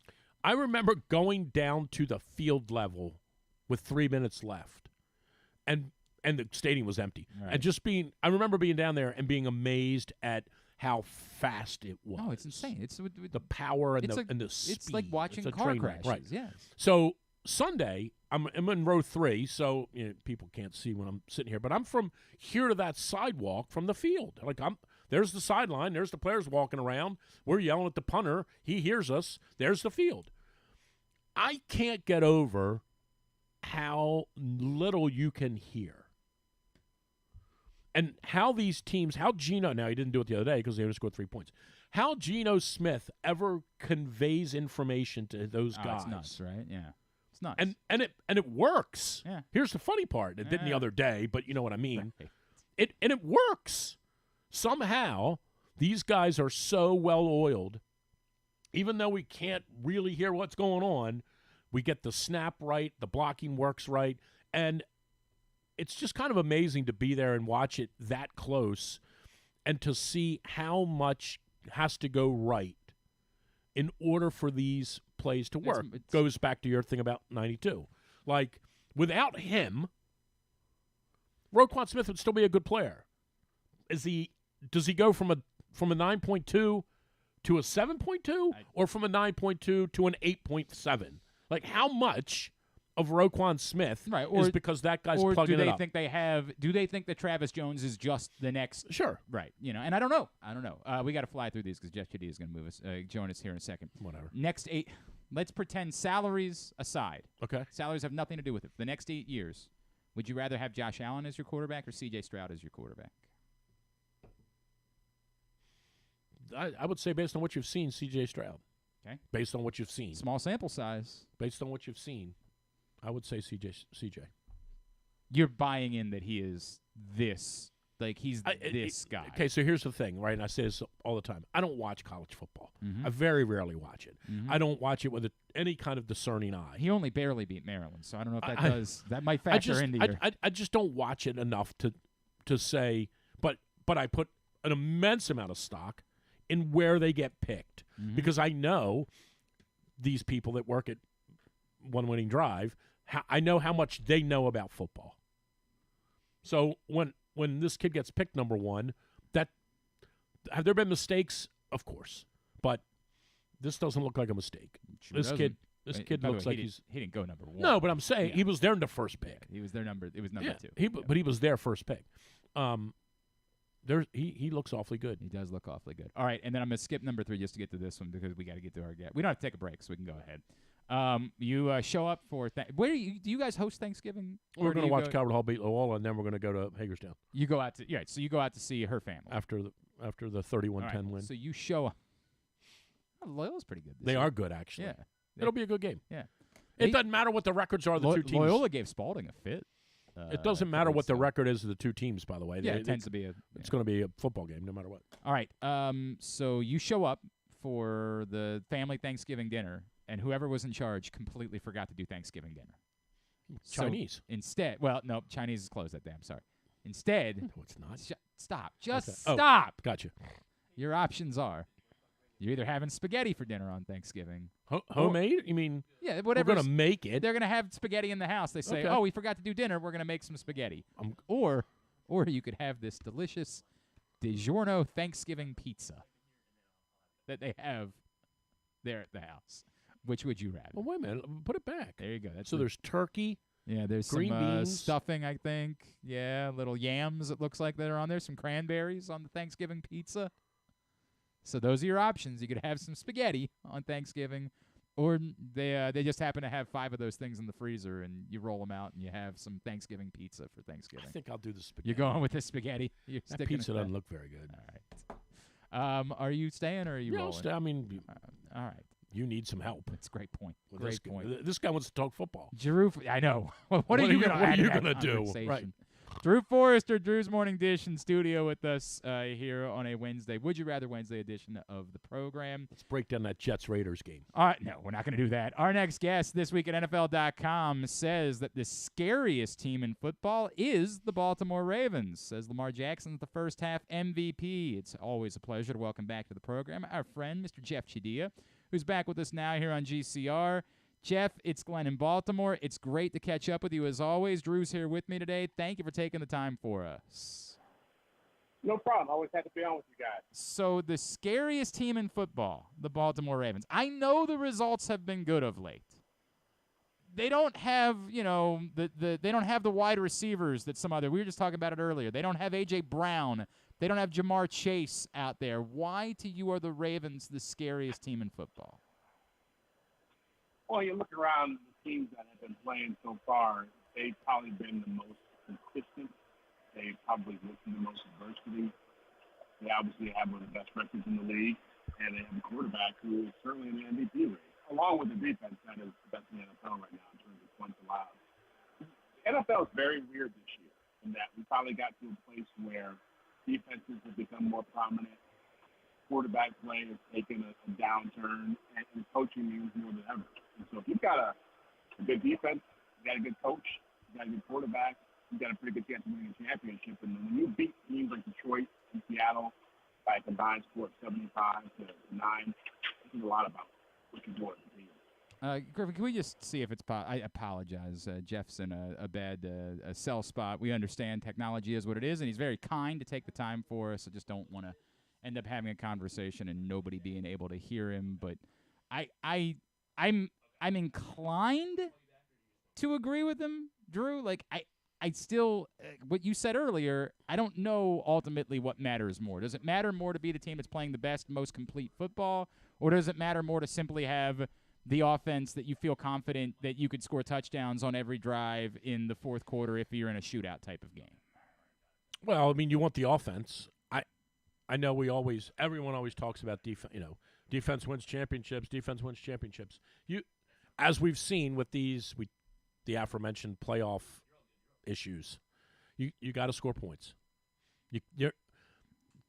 Are you going to win a game here and there, 13-10, like we did in Tennessee the one year when Stover hit the field goal? But I don't think this is a 13. I don't think this is that. I think it's wrong to compare this to that. No, I'm saying you're not gonna win games like that anymore. You're just not. Right. You need to get into the 20s. Yeah. Could you win the occasional 17-13 playoff game? Of course. But I just don't think that's what we're talking. Jeff Chadiha is back with us. We got that worked out with the NFL.com and NFL Network. He's back with us here on GCR. Jeff, I guess the question that Drew and I are talking about is, are you better suited to be a team that plays incredibly complementary football? Like, is just defense and offense working together, or ultimately are you always going to be better suited to be the team that you're confident in a shootout game in the postseason can go score a touchdown in 40 seconds or, in the case of the Chiefs a couple years ago, like 13 seconds when necessary? That ultimately is going to be the best path to trying to win a Super Bowl. I think the way this year is playing out, I think, again, defense and coaching and quarterback play means so much. It's great to have that option. You'd be able to say you've got a quarterback who can do what the Chiefs did a couple of years ago with Patrick Mahomes scoring that touchdown or getting that field goal with 13 seconds left in that playoff game. But, ultimately the league is different right now. And what I like about the Ravens, they can win a lot of different ways. They can win with a defensive game. They've got the offense to put up points. And they're so well coached that, and they've had their issues too. I don't want to make it sound like they're a perfect team here. But when I've watched every team play who I think can win a championship, everybody's got a big red flag. And the key really is being able to minimize those weaknesses and being able to capitalize on those strengths. So I think they're in a pretty good place to be able to do that. I think that's all fair. I guess I would come back. Is it possible that the Ravens could also be the team that could go score in 40 seconds if they need to? That they just haven't had to do that because everything else has been going so well. But if necessary, they also have that element. They just haven't necessarily had to use it. It feels like they're more, what's the right word? Dynamic, more versatile. In years past, it seemed as if Lamar Jackson was in those situations that more often than not, in a playoff type situation, it wasn't going to work out well for them. But getting that week in, week out repetition of really relying more on the pass, having better weapons, I think the key really is staying healthy. That's kind of always been their bugaboo the last couple of years at least, and certainly earlier this year. So if they're able to have a healthy roster going to the playoffs with guys like Zay Flowers and Rashad Bateman and Mark Andrews and all those different backs. They have like 15 different backs in the course of every season now. I think they got a pretty good chance because, again, making that decision to go with Todd Monken over Greg Roman and to try to, expand the offensive repertoire is going to pay dividends for them down the road. He is Jeff Chadiha. He is with us here on GCR. Jeff, the other thing that jumped out at me in your column this week, you recognize Mike McDonald as your best assistant coach, and we would prefer if maybe you didn't bring that up, if maybe you said we think he's actually a little bit overrated. I know like defensive coaches almost never get jobs anymore, but I think most of us around here kind of thought the Ravens defense might actually take a small step backwards this year. They didn't really put any investments on that side of the ball. They let Calais Campbell walk. And instead what we've seen is almost impossible. Like they're picking guys up off the street and having them go out and be, some of the best win rate pass rush guys of the season. How much of this is what Mike McDonald is doing as a coach, and is he now putting himself in conversation to be a head coach in the next year or two? I think he's totally in that conversation. I'd be surprised if he didn't get a job based on the way things are going and who he's been around over the last few years. The Harbaugh brothers, certainly the success he had in Michigan, and then what he's done with John over the last couple of years and previous to going to Michigan. That's such a great resume. But I think he's a big part of it. And I met with him last year and was really impressed with him in training camp with his approach. And I know that there are a lot of things he wanted to do as far as communication-wise, changing some things up and being versatile and flexible. And you're seeing that. I think you're seeing what he wants, what his vision is now. And getting Roquan Smith last year was a big part of that. Being able to have these, guys like Humphrey being healthy again. You've got all these safeties on the back end. Marcus Williams, a big free agent pickup from last year, isn't there. Stone steps in and gets picks. And like you said, these guys that you thought weren't going to do very much for you in other places, like Jadeveon Clowney, for example, are showing up and doing big things. So I think he's done a masterful job of making that work. And a lot like a Jonathan Gannon last year at Philadelphia, this team is going to be on the rise, and his name's going to be very popular when it comes to head coaching opportunities. We were really hoping you weren't going to say that, man. We were really hoping that you're going to say he just might have to toil away here for the rest of his career, and it's a good place to be. It's been amazing. Too young. Yeah, too young. I love those young coaches. Jeff, who's the team? Like, if it's not if we say, hey, we don't see an obvious weakness with the Ravens, and position group by position group, as I said, I don't think the wide receivers are as good as they are, but I don't think they're a weakness either. I don't think there's a position group on this team that I look at and I say, boy, I am really concerned about that. But how could it be ruined from the outside, right? Like, how many teams could you say the Ravens could do everything right, they could continue to play great football, but it could just be that X team in the playoffs is better or on that day is better? Who could ruin this from the outside? Well, there's a team in the same division that always has that potential, and the Cincinnati Bengals. They found themselves, and Joe Burrow, whatever was happening with his calf seems to be behind him now because he's playing at a very high level. He's got to be in that MVP race now, given what he's done over the last few games. And their defense has played much better over the last probably 5 or 6 games. There's been a lot of changes as far as the back end with Jesse Bates and Von Bell moving on, but they've gotten faster. Those younger guys have picked things up now, and they look. If I'm picking the second most dangerous team in the league, they are going to be in that group. And then the Chiefs and the Bills. I think all the typical players, all the usual suspects, will be there once we get to January. I know it feels strange right now, but the Buffalo Bills have a lot of experience. Even though they're 5-4, I expect them to start banking a run. And the Chiefs, they've got issues with receivers, but they've got the best player in the league in Mahomes, and that defense is playing pretty well. So I think all those teams can be a factor, as well as the Jaguars. And so to me, it's fun to think about all these different possibilities because for the first time in a long time, there isn't a dominant team that everybody's chasing. Everybody feels pretty even right now. Are you sure there's not just something wrong with the Bills? Like, it just seems like it's so hard. I know they beat the Dolphins and everything seemed good that day, but, like, it just doesn't seem like they're right. It seems like they have been shell-shocked almost by what's happened in the playoffs the last couple of years. I don't know how to define it. They just don't feel right to me. Well, I agree with that. I mean, they're not in a good place, but if you look at them over the last couple of years, they've had similar situations where they haven't been in a good place and found a way to move out of it. I think back to last year when Josh Allen's elbow was banged up and they lost Von Miller and they had a lot of other injuries going on. Micah Hyde was out, and they found a way to get on I think it was a 5-game win streak at the end of the year and win the division. And, 2 years earlier, a year before that, they were struggling again offensively, and Josh Allen figured it out, and all of a sudden they rip off 8 games and play an iconic playoff game in Kansas City that they come on the short end of it, based on that 13 seconds not being able to work out for them. But it was crazy as they look. Here's what I think. I think Rasul Douglas was a good pickup for them. They'll find a way to fold him in. He's not Tre'Davious White, but he's shown he can be a playmaker. Miller, if he can find his legs and get back to some kind of a groove, he can help with defensive lines. Been pretty good already. But the guy who leads the league in QBR right now is Josh Allen. You never saw the way things have gone there and the way their offense has turned out. I just feel he's the biggest wild card out there. When he starts to play at a high level, they start looking pretty good. So, I think they're going to be okay. And really, if you look at their schedule, they've had a pretty tough first half in terms of teams they played. If you replace the Bengals and the Jaguars, 2 teams they lost to, with the Bears and the Cardinals, they're sitting at 7-2 right now. Yeah, all right. I'll hear you on that. It just feels like it's more emotional.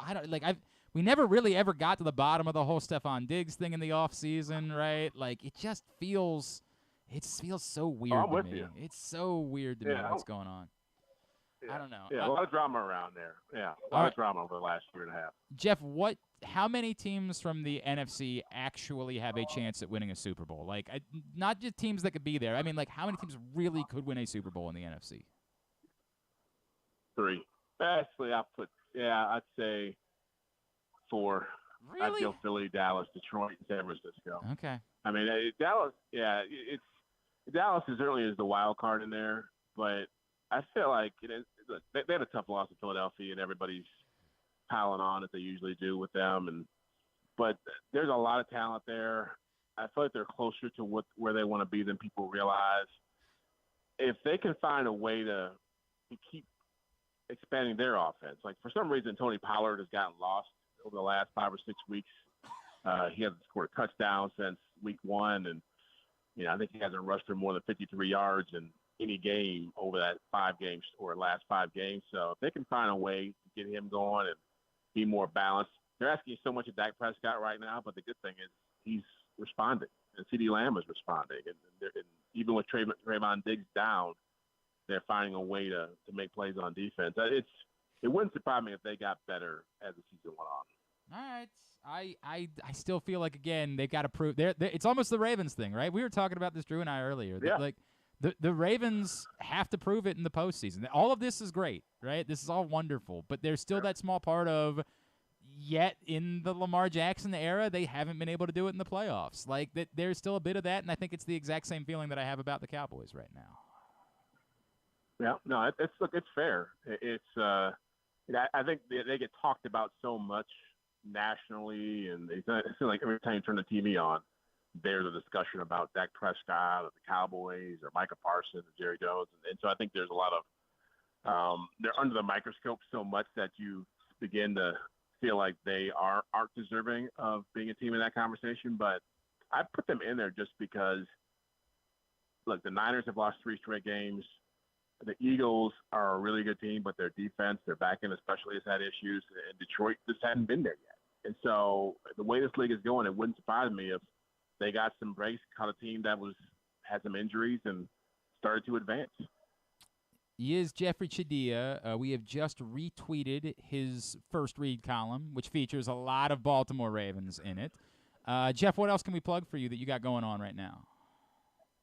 I'm actually I've been working on a backup quarterback story for the last couple of months that is coming out next week. And, Josh Dobbs, with his success in Minnesota, has got me on a plane to Minneapolis on Friday. So I'm going to go up there and try to connect with him and talk about the things he's done. But this is, again, been a crazy year when it comes to quarterback play, because so many of these guys that have made livings as career backups are having opportunities to really impact teams. You got a guy there in Josh Johnson who I talked to who's been doing it for a long time. And so I've just always been curious about that mentality it takes to play that game and produce. And doing what Josh Dobbs did last week was one of the most amazing things I've seen in football. I believe if Josh Johnson plays for one more team, that completes the card, right? Like, it gets him all 32.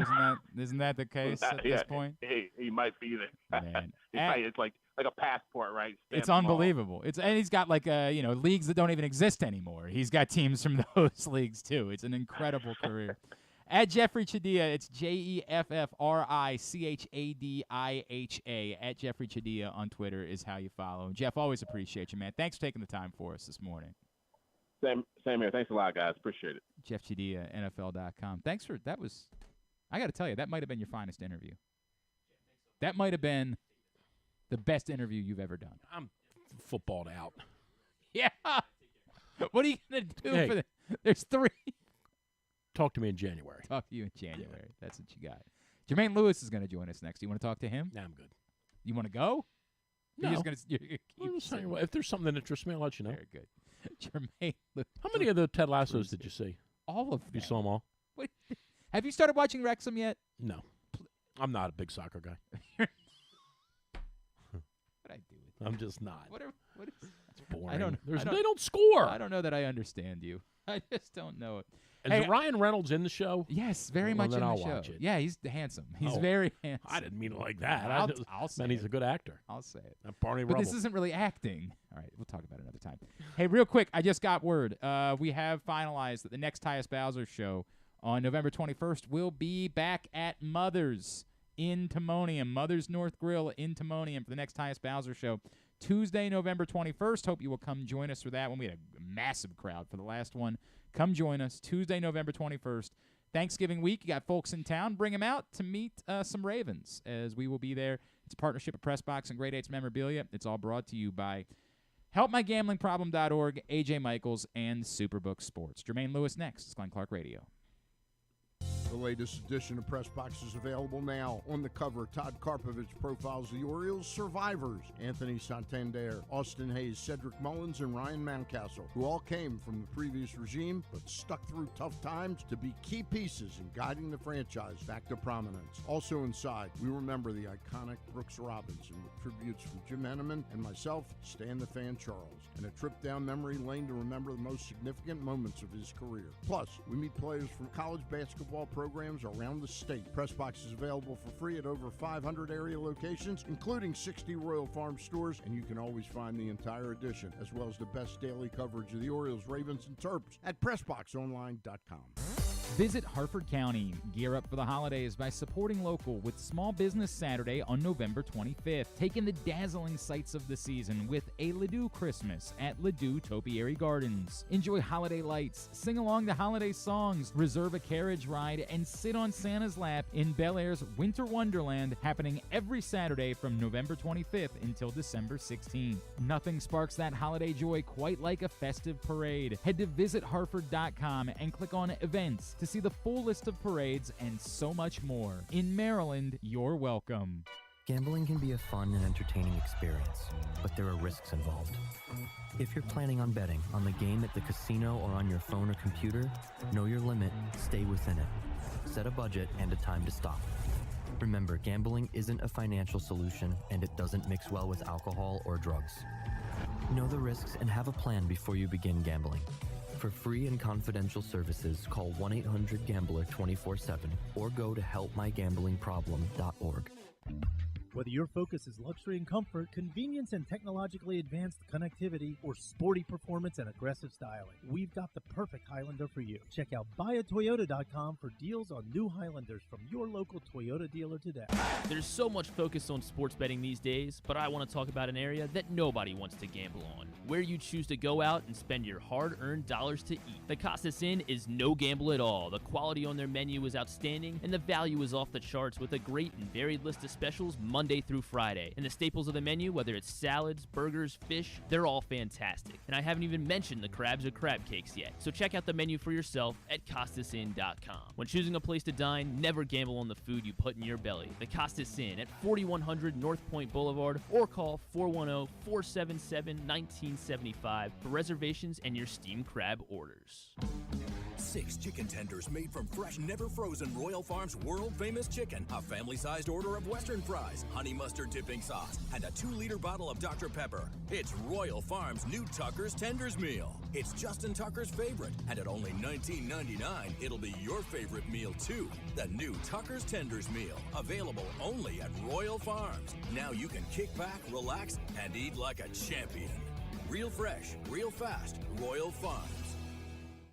Come for a game, stay for everything else. Book an unforgettable fall getaway in Charm City. Enjoy only in Baltimore festivals, mouthwatering eats, and endless entertainment. Treat yourself to a staycation in the heart of downtown, or try one of the city's many charming neighborhood hotels. And don't miss out on packages for free parking, breakfast, and more. Plan your stay at baltimore.org/hotels. Don't forget about Project Game Day after every Ravens game this season. It's kind of like this show, except Rita's also there, so I actually think it's pretty good. But hey, you're already here now, so why don't you go ahead and keep listening to GCR. All right, back in here on GCR. Drew Forrester in studio with us here on a Would You Rather Wednesday. What's going on at Drew's Morning Dish these days? So you got Toradol instead of Dilaudid for the kidney stone? Yeah. You should have bucked for the Dilaudid. Oh, is that good? She gave me a little take home with me. She said, now that's a winner. You know what she did say, too? She said, if you ever have to deal with it again, you could just have the Toradol there. You can take it yourself and maybe skip a step in the process. I've had 3 of them. It's awful. But the worry is, if you know 100% that it's moving and you're going to just pass, you don't have to. There's always that worry in the back of your mind, like this thing gets stuck, and they got to go in through. They're the worst. Well, didn't you ask for that when you were They're in the there? worst. You were like, could we do it that way? It's just unbelievable how much, and you can't get out of the pain. Nope. Like, at least when you have gout, you can put your foot up on the couch and kind of suffer through it. When this thing hits you, like you were just saying, like I had to figure out if I could do the football game. Nope. You're not a doing chance. anything. Not a chance. Yep, it was unpleasant. You didn't tell your wife it's more painful than having a baby, did you? I didn't bother. Did you hear the story, though? When I was in the hospital, the girl that was talking to me, she was like, hey, we had a vet in here 2 weeks ago who told me who had a kidney stone. He said he had been shot in the back. And he said it was more painful than being shot in the back. It's unbelievable. It's that much. Then when you see how small it is. Yeah, right? I took a stone out of the parking lot, like an actual rock out of the parking lot at GBMC. It showed my wife. It was like this, I took it out, and I'm like, you saw what was in me, didn't you? Yeah, right? because I was not going to show her the actual. Yep.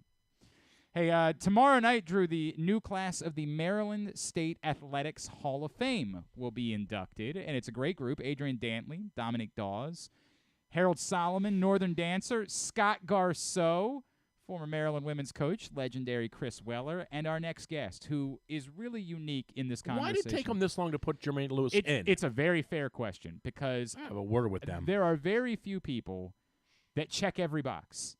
High school in Maryland, college in Maryland, professional greatness in Broke the Maryland. hearts of the Giants on the kickoff. 100%. This guy, it is Maryland Athletics Hall of Fame in every sense of the word. Joining us now, he'll be inducted tomorrow night. The great Jermaine Lewis, who's back with us on GCR. Jermaine, it's Glenn and Drew. It's great to chat with you, man. Congratulations. Thank you for taking the time for us. Oh, no problem. Thanks for having me on the show, for one, and thank you for the nice, kind words. That's kind of how I feel about the Maryland, man. I feel like, I gave everything in the state of Maryland. Right. That's just how it goes. I'm a Maryland guy all the way. You should have told him, you know what, I'm not coming. No, I'm kidding. Stop that. Stop that. Man, listen. Listen, when I got the call, I was so far removed because, I was like, man, I don't know what I got to do in the state of Maryland to get recognized. Right. But, right. I did get in some trouble with my youth right after football. So I think that kind of played a part in it, man, just doing immature stuff. Yeah, So but this has got to be. I mean, look, Maryland. I grew up here. I'm from Glen Burnie originally, but for anyone like all of us who grew up in this area, and I mean, this is not a big state. Like this is a huge accomplishment just in the fact that like you could have gone anywhere, right? You could have left here, gone to another school, could have left here, gone and played somewhere else. You're very unique in that everything you've ever done has been right here. Yeah, I know. So, once when I was getting recruited, in high school, once Maryland was interested, that's all I needed to hear. I would love to play from home. So I went like 8 to 9 minutes from my high school to College Park because I was at Eleanor Roosevelt, Greenbelt, Maryland. So then after College Park, I had to drive up 95 to Baltimore. So it was like I was always in the state of Maryland playing. I really take pride in that. Does it mean more to you because of all that? Like, if anytime you get a recognition, it's nice, and I'm sure that if Ray Lewis got recognized, he'd be appreciative of it. But the fact that you are so entrenched here and your life has so been intertwined with the state of Maryland, does it mean more to you to go into the Maryland State Athletics Hall of Fame? I mean, it does. I'm not thinking in the long run, you got to leave your mark somewhere. I've been watching little old Netflix shows and stuff, and, people talk about history. So I would like, every time I went to like a track meet or football, so I would always check the guide to see what the records are, just see who did what. So I think later in the future, down the line, they can look up and say, well, this Jermaine Lewis, he did this at Maryland. He won a Super Bowl. I'm proud of my Atlanta. When I played Boys and Girls Club, I'm proud. We won 4 Super Bowls when I was little, and I'm proud of those too. I don't blame you. You should be proud of every single one of them, man. It was like they're all accomplishments. We was going to the Super Bowl every year. Like I was 12, 13, 14, 15, Super Bowl. Then it just kept continuing to go, man. So I've been blessed. God blessed me with the speed. I do a lot of camps for like Under Armour football. We travel the country, and it's kind of hard to find that speed. It's out. The speed is out there, yep. But it's just that it's hard to find it. And it's just the speed is just it's the ultimate eraser. Like if you make a mistake, your speed can make up for that mistake. We saw that a lot from you over the years. Jermaine Lewis with us here on GCR again tomorrow night. The Maryland State Athletics Hall of Fame. Great class, and I think there are still a couple of tickets available if you go to mdsahof.com, and we'll link that up as well on our Twitter account at Glenn Clark Radio. Jermaine, do you ever talk to anybody, who like knows that you won a Super Bowl but doesn't know the entirety of this? Do you ever like talk to somebody and they say, dude, you got to stick around in one place for the overwhelming majority of your life, and they're almost kind of jealous of the football story that you have? Because it is unique. Yeah, I try to, since I see y'all talk about everything on this show a little bit, yeah. I've only caught bits and pieces of it. But it's a gift and a curse as well, being at home, all the time. You know, you got everybody, friends, family. It's like I'm always performing. I had to always really come correct. I'm always playing a home game, or I'm representing my home, my family, my neighborhood. So I took a lot of pride in that. You know, every time I play, people want to see my game. I'm so local. You know, you just want to represent, you know, your upbringing, you know, everywhere you've been. Just kind of do it in the right way.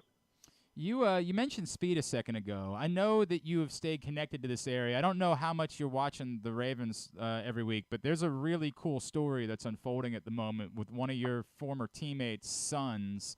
Mitchell, yeah. Yeah, right? Did you get a chance to see him at all on Sunday? Because the speed is overwhelming right now. Yeah. I actually, you know, I talked to him. I had one conversation with him.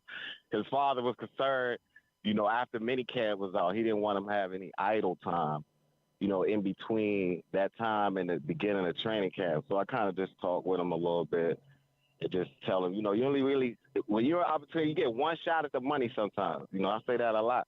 And you got to take advantage of that opportunity. And so I went out to a practice. I seen him in a hole. He shook a guy in a hole. So I called his father. I said, man, he ready. You know, I think he ready. I seen him almost make somebody fall in the hole. You know, he was doing that in mini camp, so I figure the evolution that he's at right now, you know, the sky's gonna be the limit for him. I also saw a picture. I saw a picture of how the Ravens was reacting on the sideline when he made a move. Yeah. They were very excited for him. That's a good look. So people see you do it in practice, and then now you actually get a chance to execute in the game. I feel, yeah. What you're talking about, there's a picture, if people haven't seen it, of Lamar's face, like watching Keaton. Yeah, I saw that today. I was so excited. I was like, look at that. When your teammates cheering you on, that's the best feeling, you know? There's also video, I don't know if you've seen it yet, Jermaine. Lamar actually goes over and, like, daps up Eric DaCosta on the sideline. Like, you found one. Oh, like, great pick. Yeah, you found one here right afterwards. And Eric says, who would win a race between the two of you? And Lamar says, I think he would. And, like, that's pretty high praise, right? Like, that's right. Well, that's something. I'm never going to miss somebody faster than me. Maybe. I can't. We had got Pat Johnson later on in my career. He was fast, too, boy. He was fast. Yeah. There's no doubt. How cool is that, though, for you that it's worked out that way? Like, Anthony's a big part of, like, Ravens history, even though he wasn't maybe, you know, didn't have the accolades that a guy like you did, but he was responsible for one of the greatest plays in Ravens history, right? Yeah. Like, so I'm so proud. Me and Anthony talk a lot. So, and he's like a trainer. You know, he helps train in Atlanta. So it's a hard deal trying to get your kids to kind of understand how much work they have to do. So they actually have to want it themselves as well. You know, he taught him how to prepare, how to train, but the kid himself has to want it. And so he obviously wanted it, embraced it, and, you know, taking on that challenge to be in the NFL. So I think as a parent, I give a big salute to him just for guiding him all the way up through this process. That's really cool, man. It's one of my favorite stories in Ravens history right now. Like, it's just a really cool way that this has worked out. We're only a couple games in, so we got to see where it goes from here. Are you going to ask him the question, or are you just going to keep dodging it? What question? How are we fixing Maryland football? How do we fix it? Something's got to happen here. Yeah. I don't know. It's tough. I mean, the first thing with Maryland, we're in a tough conference. Right. It's like you got to kind of recruit. You got to recruit these big. We need some bigger linemen out there. Right. I'm not getting on our line at all. But when you're dealing with that big conference, I think even in the Maryland area, we have a lot of skill position players. This is just my theory. But we don't have a lot of big offensive linemen like that walking around the state. Those Big Ten, man, you go against that O-line, that D-line, that's almost every week. You got Michigan State, Ohio State, Penn State, all those big boys up front. You know, that controls a lot. That's just my opinion. Well, it's funny you bring that up. I'm the golf coach at Coward Hall, and I'm there a lot to see the other sports. And I've seen they just played Pilates last weekend. I've seen all these teams. McDonough's got some kids. You're 100% right. The athletes in this area are mainly the skill guys. Are the are the wide receivers, the running backs, the quarterbacks, and you're right. There's not a lot of big. We don't feed them enough corn or something. I don't know what's going on. Yeah, I was about to say we got to recruit out of corn-fed states, man. Just get girth up there. We have the speed and the skill position. I just think, recruiting, we lack that. Homegrown offensive linemen. Well, it's tough too. Big Ten. These kids have all been groomed their whole life to go to Michigan or Ohio State or Penn State. Like we're having a tough time just even breaking into that next group. Wisconsin, Purdue. Even I had Blake Corum at I coached at St. Francis Academy for a little. So I had Blake for 2 years, man. I was trying to get him to go to Maryland, but he was like, man, I'm going to Michigan, and I'm glad everything worked out well. But that's a quality product that left the state. Yeah, that's a tough one. That's he was in Maryland. He was from Virginia, but he was in Maryland. He was playing, up here with us at St. Francis. But we just gotta get bigger up front. Right. So we got it on record here. So you're responsible for the kid going to Michigan. We got you. No. Thanks a lot, Jermaine. I needed some NIL money to flash around. Like, hey, this is what we got to offer. So I know you had been doing that at St. Where are you now? Like, give me the rundown. What are you up to these days? The family, the whole thing. Well, right now I'm just trying to be a good family man and father. I got boys to raise, so I want them to see. They didn't see all the hard work I had to do to get into the NFL. They just see the after result, live at the house or whatever. I'm just trying to be a good father. I got them in private schools, and I coach and I work and I just do. I try to be an entrepreneur. I try a little bit of everything. I want them to be well balanced. So I'm really trying to make my kids right. Everybody doesn't make it to the NFL, so that doesn't mean your life is like over. You can have a great life. I want them to be the guys that's in the suite, that's watching the game. That's my vision. I mean, that would go a long way, right? Like they'd be even doing better at that point in their life if they're just sitting back. No, later in the life, right? Man, that would be. It's just. I learned. I also learned from. I mentioned this today. We had a coach named Hank Russell, and he was like, a leader does for others. He puts others first. So that's why I kind of modeled my life after, once I heard that, stop putting myself first, put other people first, and just go from there, man. Just try to live life right. It's wonderful. Jermaine Lewis, man, we're so happy for you. It's going to be a special night tomorrow night. We always, we talk about great stories. It always stays with us, what you and your family were going through at that point in your life when the Ravens won the Super Bowl, and what an incredibly... See, that whole thing right there, it's kind of mixed bag because – that was a big family devastation, but we were having success as a team. Mm-hmm. So that whole Super Bowl, even after the Super Bowl, I was just, I just sat in the room. After that game, I just sat in the room. There was so much going on at that time period, and I wanted to stay focused, strictly on the game. I want us to win. And it's a little, just put an asterisk by that for me, if y'all can understand what I'm saying, just because of that. Jermaine, I would take nothing back. Everything just, you learn and live and learn. The fact that you were going through all that and still, carried that weight on your shoulders and delivered for this city and for your home state, we'll never forget that, and all of the things that you did. Damn hell of a career for you. We're so excited about tomorrow night. Always appreciate taking the time for us. Thanks for hopping on this morning, and we're looking forward to seeing you over there. Thanks for having me. I do appreciate it a lot. The great Jermaine Lewis, Maryland in every sense of the word, obviously, from here originally, went to college here, won a Super Bowl here with the Ravens, and tomorrow night he will be inducted into the Maryland State Athletics Hall of Fame. And there are still tickets available. MDSAHOF.com is the website for you to get your tickets for tomorrow night's event. It will be a special one. You still sticking around? You still? Yeah, I mean, I'm getting paid till noon. I might as well stay. I got some. I've been meaning to talk to you about that. This is not happening again, is it? I don't even have to go to the basement for this one. Yeah. Right. Can I talk to you for a minute? Yeah, just gonna. Can I talk to you for a minute? Right here. Good. Gotcha. No, you don't want to know why? Nope. Don't need to. I'm good, Chief. I'm good. We'll see you. That was so funny. You said this will be your last day with the company. Okay. Yeah. Take care. Cool. What you don't want to talk about it? Nope. Not really. Nope. I'm good. Somebody I said, gotta go.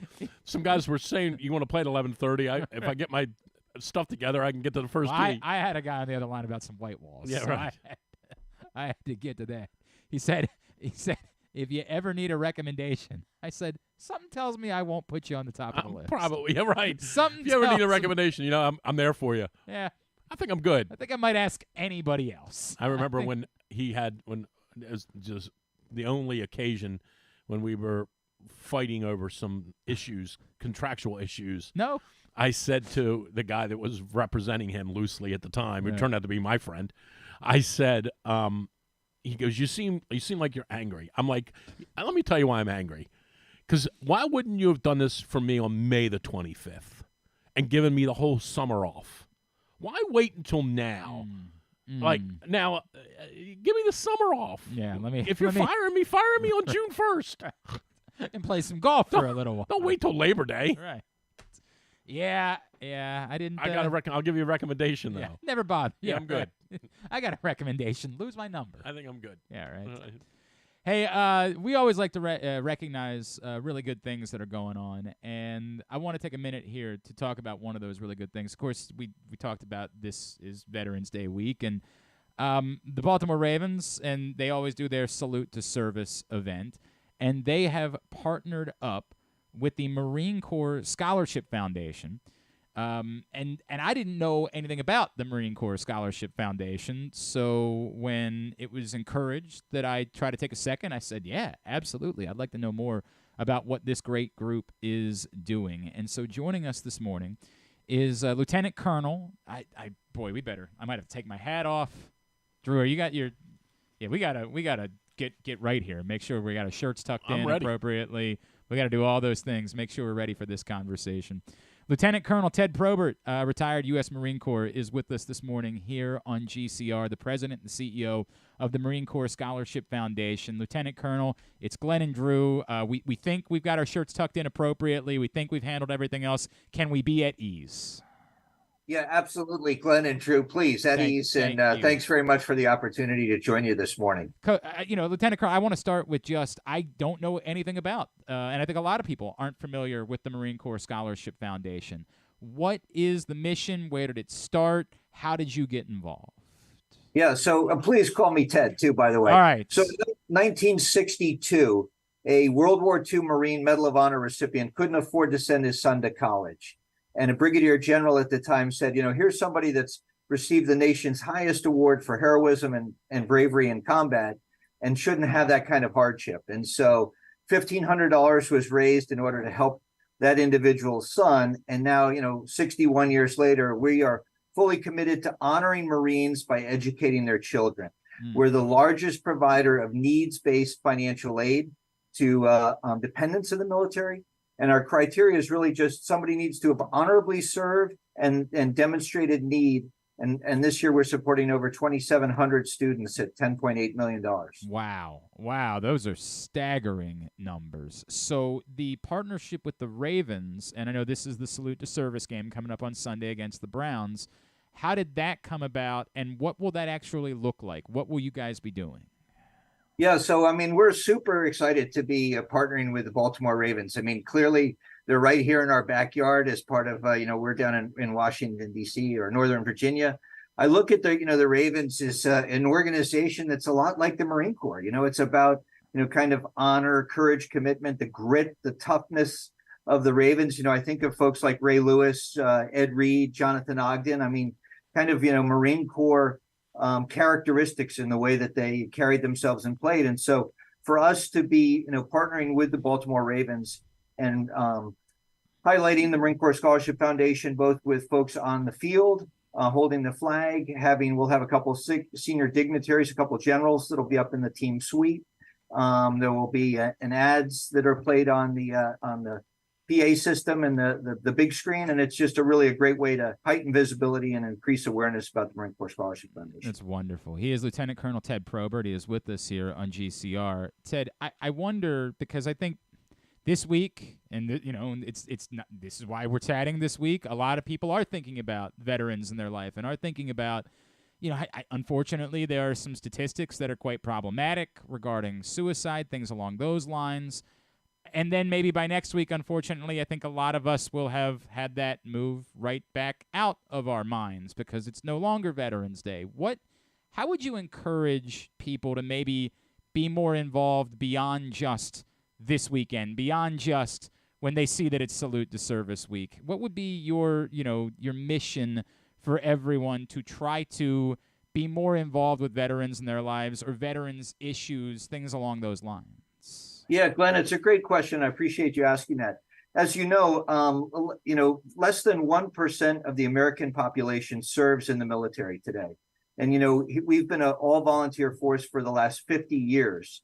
So, I mean, when somebody meets a veteran, their classic response is, thank you for your service. And it's appreciated, and we know that they mean that sincerely. But I think organizations, a great way to demonstrate your support and really express that appreciation is to support some of the great veterans causes. And we look at, kind of the Marine Corps Scholarship Foundation as really one of the best ways that you can demonstrate your appreciation for that service and sacrifice by helping these families. And that would certainly ring true with other great, nonprofits and veterans causes out there. So specifically the Marine Corps Scholarship Foundation, let's do the who, what, when, where, why, right? Like if you say, okay, I didn't know about this, but I'd love to get involved. I'd love to help kids of Marines end up getting opportunities to go to college and do it in their honor. Where can people go to find out more? What would you recommend for people that say, I want to be involved with this? Yeah, no, I would direct them to our website, www.mcsf.org, as a great way to just, learn a lot more about what the Marine Corps Scholarship Foundation is all about. There's an opportunity to contribute right online. There's some great videos.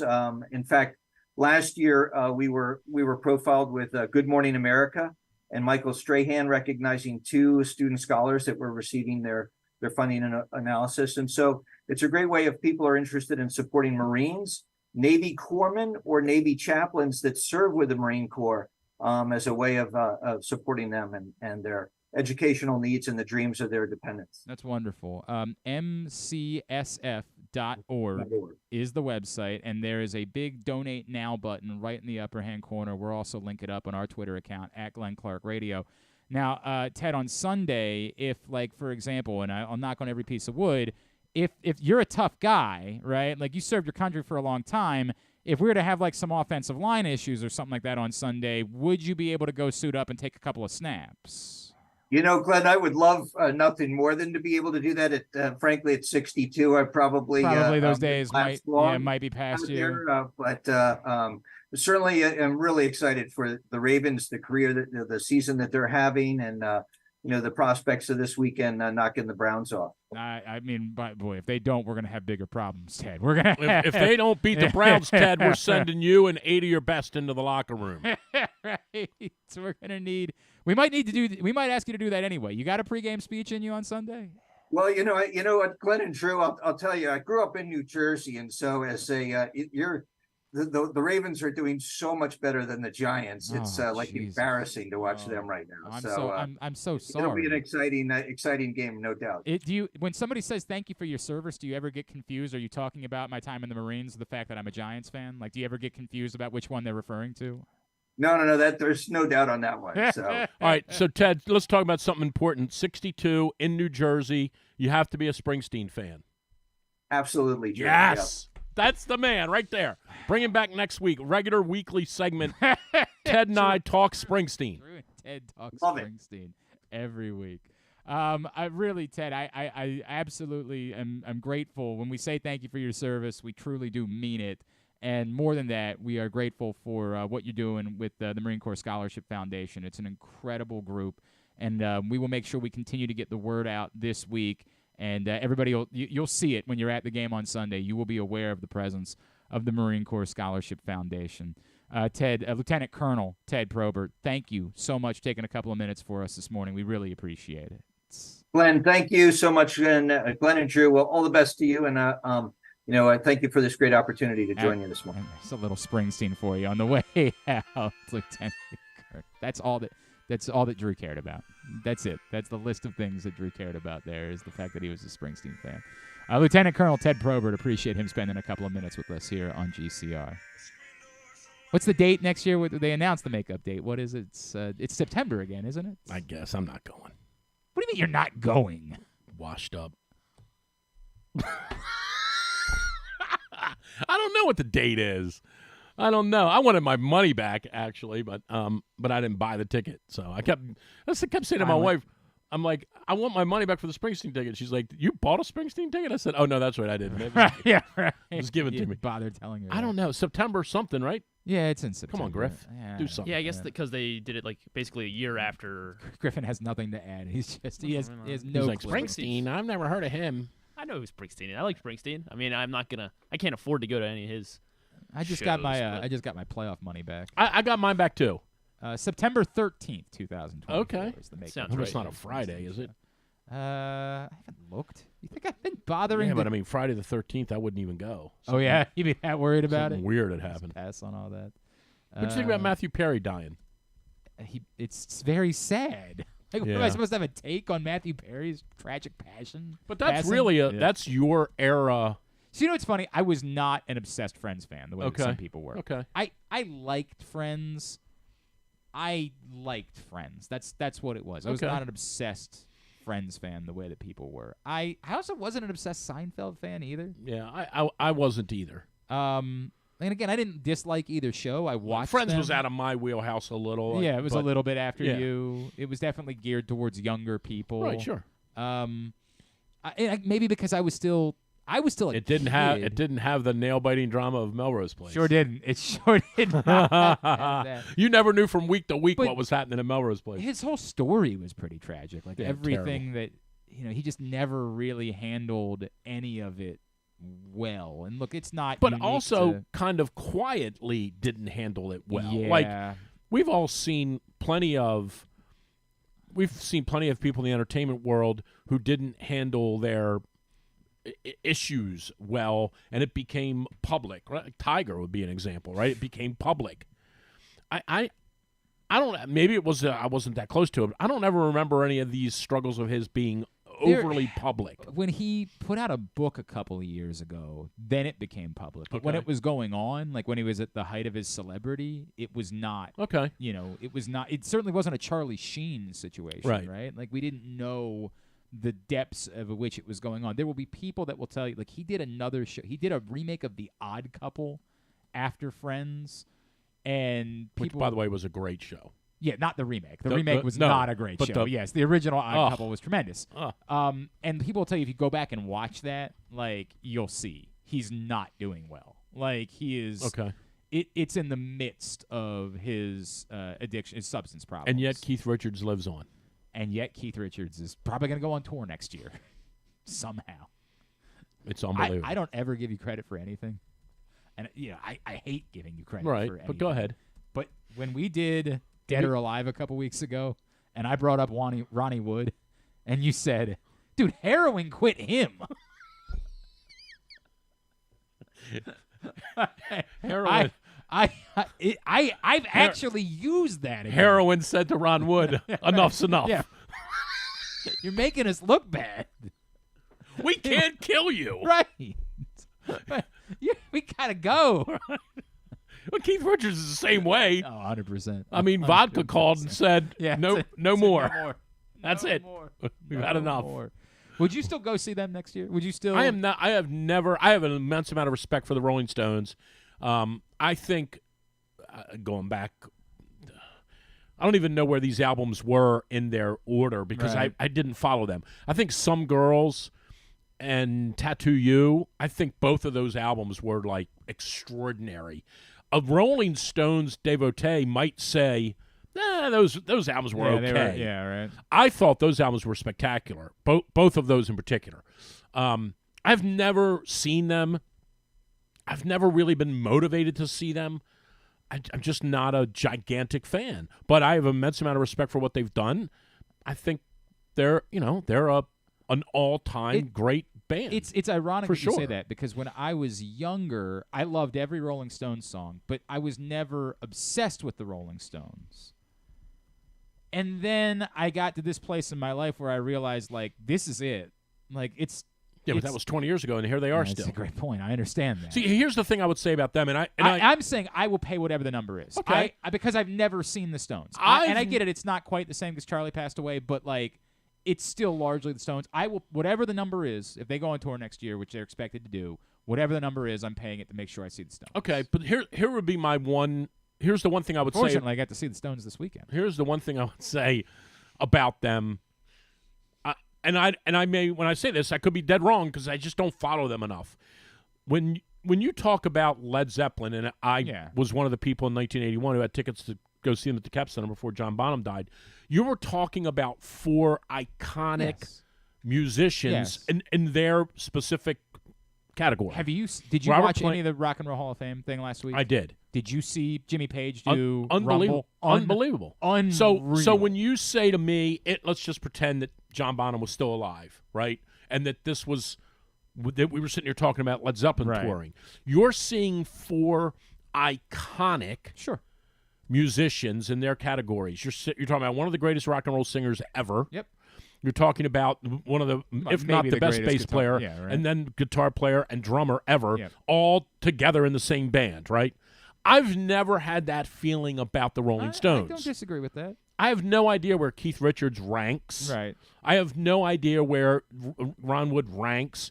I think Mick Jagger's a good singer. I don't think he's a great singer. I don't think he's the greatest vocalist of all time. I do. But think he's a great lead. He's a great lead man. I think he's one of the most iconic. Yeah. He might be the most. Freddie Mercury. It'd be between he and Freddie Mercury for who the most iconic lead man is of all time. And I don't even think it's close, honestly. I think you're being disrespectful to Freddie in that way. I think it's very. Freddie close. Mercury was a great singer, but he was also his command, his stage presence was overwhelming. But if you want to say that Mick Jagger is still above, I'll 100% listen to that Mick Jagger might still be above him. That's just my take on the Stones as a band. Right. I've never considered them, whether or not you like Rush or not, and they're an acquired taste like most music is.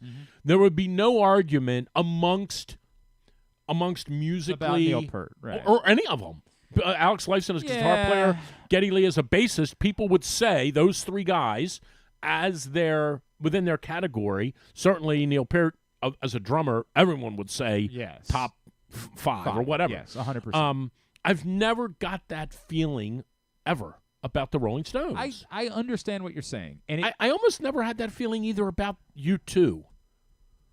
Maybe I'm wrong on that. And maybe any of them individually would be thought I of. don't know. Like, I think Bono's a great singer. Yeah, he's unquestionably. I don't know if Larry Mullins or whatever his name Adam is. Clayton, right? I don't know if they're ever. Same thing with the Police. Like Sting, awesome vocals. Was Andy Summers really? I don't know. It's a really fair question. And yet you have other bands that Steve Tyler, Joe Perry, like you know these guys. Did you see Saturday Night Live 2 weeks ago when Bargatze was on and the Foo Fighters were on? It's wonderful. It's one of the best Saturday Night Lives ever really wonderful. that I've seen. The George Washington sketch is unbelievable. So it's almost impossible that they could nail that. So funny and so real. Correct. Like it's clearly and laughable. Like this is what they did. It's a stand-up routine that they perfectly turned into a sketch. Right. Like it's somebody sitting around and saying, phenomenal. Just imagine this scene. And they completely translate it, and they hit every But even the part country song that they did, where the Foo Fighters came out and did the thing with them, like even that was it was. But anyway, I bring that up to say, like when I look at the Foo Fighters, and I'm not on a 1 to 10, I'm a 6 as a Foo Fighters fan, but I have an immense amount of respect for them. I think Dave Grohl, you could say in his generation, he's one of the best musicians of our generation. He can do everything. Okay, that part he can do everything. But I don't think anybody would say he's one of the great guitarists of a generation. But he can do everything. I agree with that. Right. I think he as a musician is magic. I think his songs are wonderful. I think he's a lot of fun. The Foo Fighters have never been my favorite band, but I like everything they've done. Good. Yeah. Correct. There's never been anything. I think once in a while I've heard a Foo Fighters song and I've said, that one's not the one for me. He's related somehow to someone in Baltimore, and he vacations in Rehoboth, and this is not a bit. That makes sense. This is legit. Yeah. He is somehow related to He's from D.C. It might be his wife somehow has people in Baltimore that she's connected to. They have places in Rehoboth, and he is and has been seen in Rehoboth regularly. I mean, he's from D.C. That makes all the sense in the world that that's the case. I would say that Taylor Hawkins, before he passed away, was in modern era was thought of as one of the best modern drummers. Mm-hmm. I don't know where he would be on. Anyway, that was my take on the Stones. I have a lot of respect for them. I think their 12 or 14 best songs are great. They may not even be the best. Like, if you said to me compile their best 14, it probably would be 14 within 3 albums. Under My Thumb would be on there, which is that number an might old stretch to more like 20. I think that they have. Oh no! They might have 30. I'm saying if you said to me, you pick, Drew, you create their 12 best. My 12 best are probably much different than a real Stones fan's 12 best, just because they have a different appeal to me for some reason. But I've never been interested in going to see them. But I think they're awesome. They have an incredible sound for no one, in my opinion, for no one being like they don't have Jimmy Page. They also had or John tremendous Paul production, right? Like I think they isolated the vocals a few years ago on "Gimme Shelter," and you heard it, and it like makes the hairs on your arms stand up. Right. Like the production. Gimme Shelter is watch the Waiting for a Friend video. Keith Richards dies 3 times in that video. And he's like 70 in that video, or 60. He's 40, but he looks like he's 72. 20 years later. 20 years that later. video came out 40 years ago, Waiting for a Friend. I'm with you. All right, today's show has also been brought to you by Project Game Day, which does return this Sunday. 38-10. Myself, Rita, Femi Ayan Badejo. If they score 10. KZ will be there. You want it? We might not score 10. Right, that's what I was waiting for. Thank you.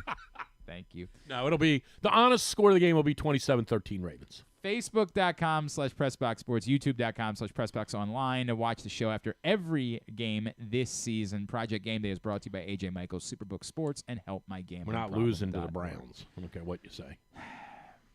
We're not losing the Browns in football. Not losing to Duke. We're not losing the Browns in football. They're not coming here and beating us. What's the weather like for Sunday? Good? I think it's supposed to be good. Okay. I think it's supposed to be clear. I don't think it's going to be like hot, but I think it's not going to be like freezing. Yeah, but I think it's supposed to still be like in the 50s or 60s. Like I think it's still supposed to be unseasonably warm. Okay. Like this is impossible. This week has been unreal. I mean, imagine if we could have just gotten one more week of sun. Like that's been the only depressing part about this week is it's going right back to the sun being down at 5 o'clock, and that part sucks. 27-13. You think it's going to be close? And we might score more than 27. They're not beating I'm pulling up. Sunday is 54 degrees, mostly sunny. Okay, so that's a nice. It's a nice fall. I know this sounds goofy. It was actually too hot on Sunday in the stadium on the side of the field that I was on. It was too hot. Sun. It was too hot. It's once you've adjusted to it, I know these people. I know we say this. We joke around all the time about like Miami. No one goes to sporting events in Miami because the main reason no one goes is no one really cares about sports. But the sub-reason for that everyone always says is it's too hot. You're sitting in that stadium and you're boiling. And you and I in Baltimore in December say, you're insane. Yeah. If last Sunday was a regular game in Miami 10 times a season, I wouldn't go either. I went to Arizona State football games when I lived in Arizona. It sucked. Like it's too hot. When they would announce a game time and it would be a 12:30 kick for like a 3:30, like we would be furious. There's a perfect temperature for football. It's probably 50. Yeah. Just give me 50. Put on a nice light jacket. Give me a hoodie, right? something. Give me 50. Oh, it's I don't want 20. Yep. And I don't want 78. Yep. Just give me 50. I'm with you on that. All right, we'll come back in. We'll get a tidbit. We'll get tubular to wind down. Are we in overtime here? Yeah, am I getting, I tell you what. Am I getting time and a half? We're going to, that's guaranteed. Time and a half, baby, coming your way. We'll get a I tidbit. feel like a nurse now. We'll get tubular to wind down for a Would You Rather Wednesday edition of GCR. Why bet with the big boys this football season? Instead, try your hand with the local book, Superbook Sports, this fall. Superbook Sports is the book next door. Just a dedicated team of the best odds makers in Las Vegas, making sure you get the best prices and parlays anywhere. And now, Superbook will give you a bonus of up to $250 when you sign up and wager on the same day and use the promo code GlennClark23, GLENNCLARK23. So bet with the best and use the promo code GlennClark23 this football season with Superbook Sports. Visit superbook.com for terms and conditions. Gambling problem? Call 1-800-GAMBLER. What's up, everyone? It's Tyus Bowser, and I've had so much fun hanging out with Rita and putting up with Glenn the last couple years that I've decided to do it again. Season 3 of the Tyus Bowser Show is happening this year, as we'll be all over town, giving you the chance to get to know me and some of my teammates. As we talk football, life in general, and just say what needs to be said. You can find out more about the show by going to PressBoxOnline.com/Bowser. If you don't live in the area, you can watch the shows live on Facebook and YouTube. And if you miss one, you can listen Friday nights at 105.7 The Fan. So we'll see you all season long for the Tyus Bowser Show, a partnership of PressBox and Great Ace Memorabilia. There's so much focus on sports betting these days, but I want to talk about an area that nobody wants to gamble on, where you choose to go out and spend your hard-earned dollars to eat. The Costas Inn is no gamble at all. The quality on their menu is outstanding, and the value is off the charts with a great and varied list of specials Monday through Friday. And the staples of the menu, whether it's salads, burgers, fish, they're all fantastic. And I haven't even mentioned the crabs or crab cakes yet. So check out the menu for yourself at CostasInn.com. When choosing a place to dine, never gamble on the food you put in your belly. The Costas Inn at 4100 North Point Boulevard, or call 410-477-1975 for reservations and your steamed crab orders. The Orioles brought us a summer we'll never forget in 2023, securing their first division title in 9 years. And while the playoffs ended quicker than we had hoped in Birdland, the future is brighter than ever. I'm Paul Valley, and along with Zach Goodman, we'll be with you on the Bat Around all off-season, warming our hands by the hot stove. From the GM meetings to the winter meetings to the start of spring training, the Bat Around has you covered for every trade, signing, and transaction as the Orioles look to revamp and regroup for another postseason run. You can watch the show every Saturday from 10 a.m. to noon at youtube.com/PressBoxOnline or Facebook.com/PressBoxSports, or you can listen at PressBoxOnline.com/radio. So tune into the Bat Around every Saturday right here at PressBox. What company has the expertise to make your home healthier by purifying your air and killing all viruses, allergens, and bacteria? A.J. Michaels, Heating and Air Conditioning in Baltimore and Annapolis, ajmichaels.com. Visit Harford County. Gear up for the holidays by supporting local with Small Business Saturday on November 25th. Take in the dazzling sights of the season with a Ledoux Christmas at Ledoux Topiary Gardens. Enjoy holiday lights, sing along to holiday songs, reserve a carriage ride, and sit on Santa's lap in Bel Air's Winter Wonderland, happening every Saturday from November 25th until December 16th. Nothing sparks that holiday joy quite like a festive parade. Head to visitharford.com and click on Events to see the full list of parades and so much more. In Maryland, you're welcome. Sure, Glenn may be in his 40s now, but he looks just as good as he ever has, and he's still as sharp as he ever was. And I say both those things without even a shred of irony. Find out for yourself right now by watching the show at Facebook.com/PressBoxSports or YouTube.com/PressBoxOnline. All right, back in it. We are really struggling. Who was that right there just now? That's Paul Valley. Yeah. What do you wanted to say about Paul Valley? Go ahead. Nothing. Nothing? Really? Nothing? Nothing at all. Is he becoming a father soon? He is, I believe. Yeah. He is becoming. What do you have to say about that? Good luck with that, Laura. I'm kidding. I can't even do it with a straight we face. have a. I like Paul. We had a we got a picks league that we host. A what? A picks league. Okay, so you guys gamble. And at the bottom of the table, the loser, it's quite the punishment this year. It's a whopper of a punishment. Okay. Got to dress as the Notre Dame mascot. Okay. Got to go take an Irish dance lesson. Well, Jerry Coleman, wouldn't you have to wear the outfit? Thank you. Then come in and perform the Irish dance that you learned at the lesson. Okay. Also have to sing Nothing Compares to You. And or something from the Cranberries. And Zombie by the Cranberries, both of them. And you have to eat blood sausage, haggis, and tripe. And wash it all down. Or just kill yourself. That would be a hell of a way of getting out of it. Yeah, right. Or just say, okay, I'm going to go the other way. And wash it all down oh my God. with an Irish coffee, but served Will Levis style, which I'm not sure if you're aware how Will Levis likes his coffee. No. He doesn't put creamer in it. He puts something else. I hope. Yes. But it is a white substance. Oh, Jesus.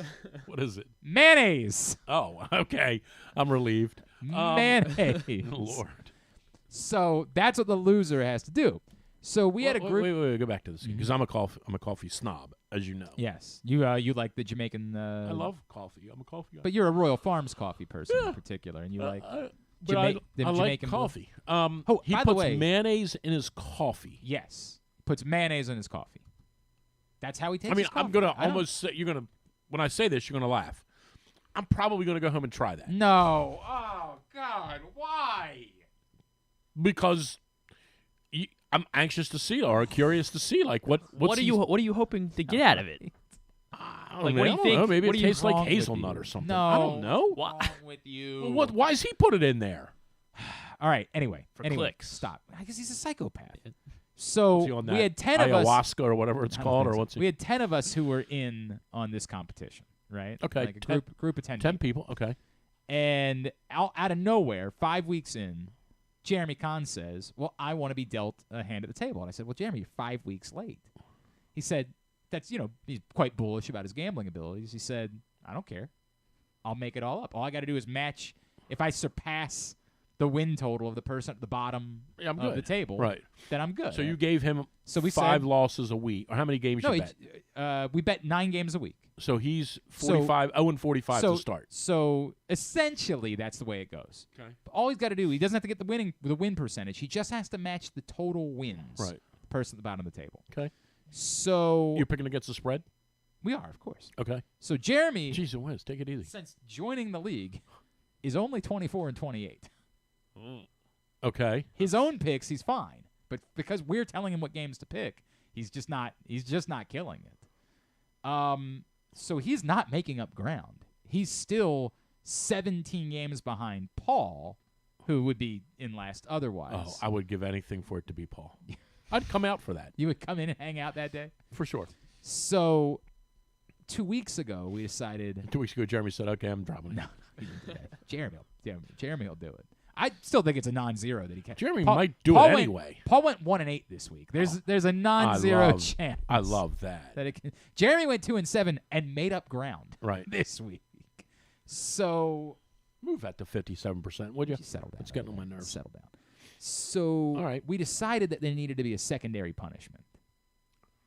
Because if it's just Jeremy, it's kind of pathetic that the rest of us got a 5-week head start and there was no. Right. So what we decided is if Jeremy is the loser, then the second loser is going to have to, by themselves, go to a Creed show next summer. Okay. No, wait, what? I mean, no. No, you wouldn't. Can I get in on the game? No. You don't want to go see Creed. No. Again, you mean? It's the saddest story I've ever told. Again? I went twice in one summer. I know. Saddest story I've ever told. You are a loser. I'm an upstanding. I was horny. That's. I wanted to have sex with women. So we're not telling people that you and I just went 2 weeks ago down to Charlottesville. I swear to God.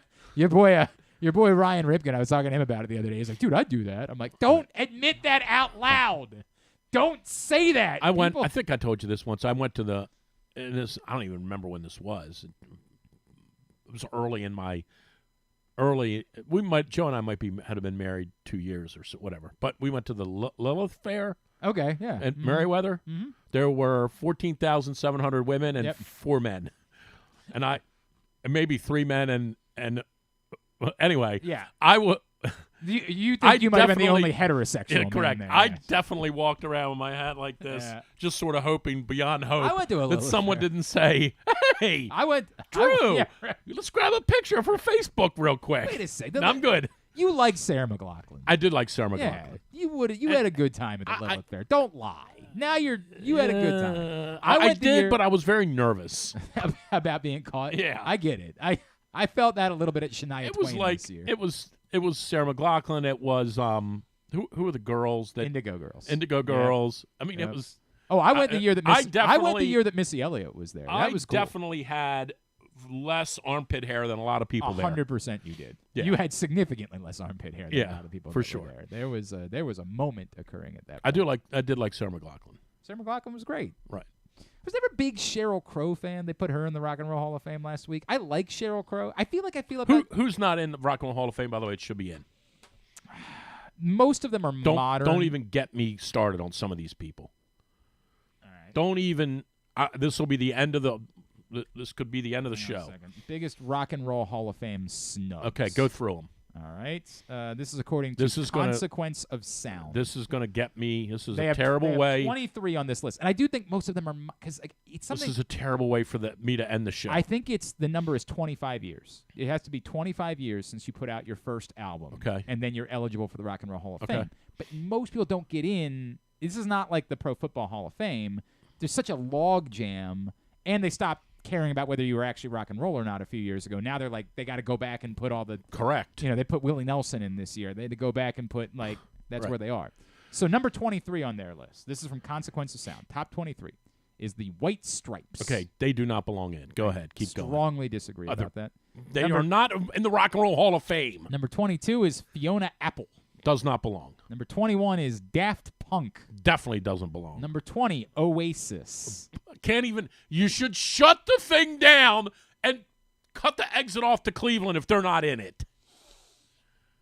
Are you insane? I do agree with you that Oasis should be in the Rock and Roll Hall of Fame. Come on. I strongly agree that Oasis should be in the Rock and Roll Hall of Fame. Oh, my God. They'll get me started. Number 19, and again, this is where it gets 19, is the Wu-Tang Clan. Zero chance of them being in. If they put hip-hop acts in, then the Wu-Tang Clan should absolutely be in the Rock and Roll Hall of Fame. Go ahead. They also have Nas on that list. No. Outkast at number 17. Outkast, it's comical that Outkast wouldn't be in the Rock and Roll Hall of Fame. If you're going to put these other bands in, correct. By the way, it's not just that. They played Outkast on rock and roll radio because that's how cool Outkast was. Right. Number 16, Alice in Chains. Oh, my God. Alice in Chains isn't in the Rock and Roll Hall of Fame? They're not in the Rock and Roll Hall of Fame. Go get the gasoline right now. Go down to the Exxon station. Light the building on fire. Get 4 cans of gasoline and just take it over there and light the place on fire. Alice in Chains isn't in the Rock and Roll Hall of Fame? I don't get it. There's one that I think is worse than that. Oh, my Lord. 15, Jane's Addiction. Definitely should be in. But not nearly as much as like Alice in Chains. Yeah. But, dude, Jane's Addiction's best 10 songs are really good. Don't disagree with that. Everybody knows Jane Says. That was they're really caught good. Stealing the whole thing. Number 14. Anybody that could create a hit out of dogs barking at the beginning. Fair. It should be in the Rock and Roll Hall of Fame. Number 14, I don't feel anything about, but a lot of people do, the Pixies. No. Number 13 to me is the one that, like, you want to light the building on, go back and relight it on fire again. Okay, don't get me started. Rebuild the building. Number 13, they have been apparently eligible for 12 years and not in Soundgarden. Not in the Rock and Roll Hall of Fame. That's it. Now we're done now. Now we're completely done.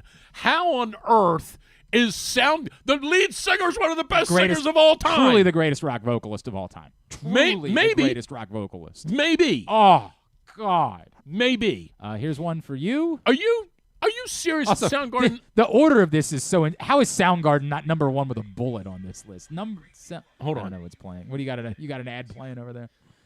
Number 12 on their list. You will feel strongly about the Smiths. Number 12 on the list. Oh my God. Yeah, not in the Rock and Roll. What is it? What?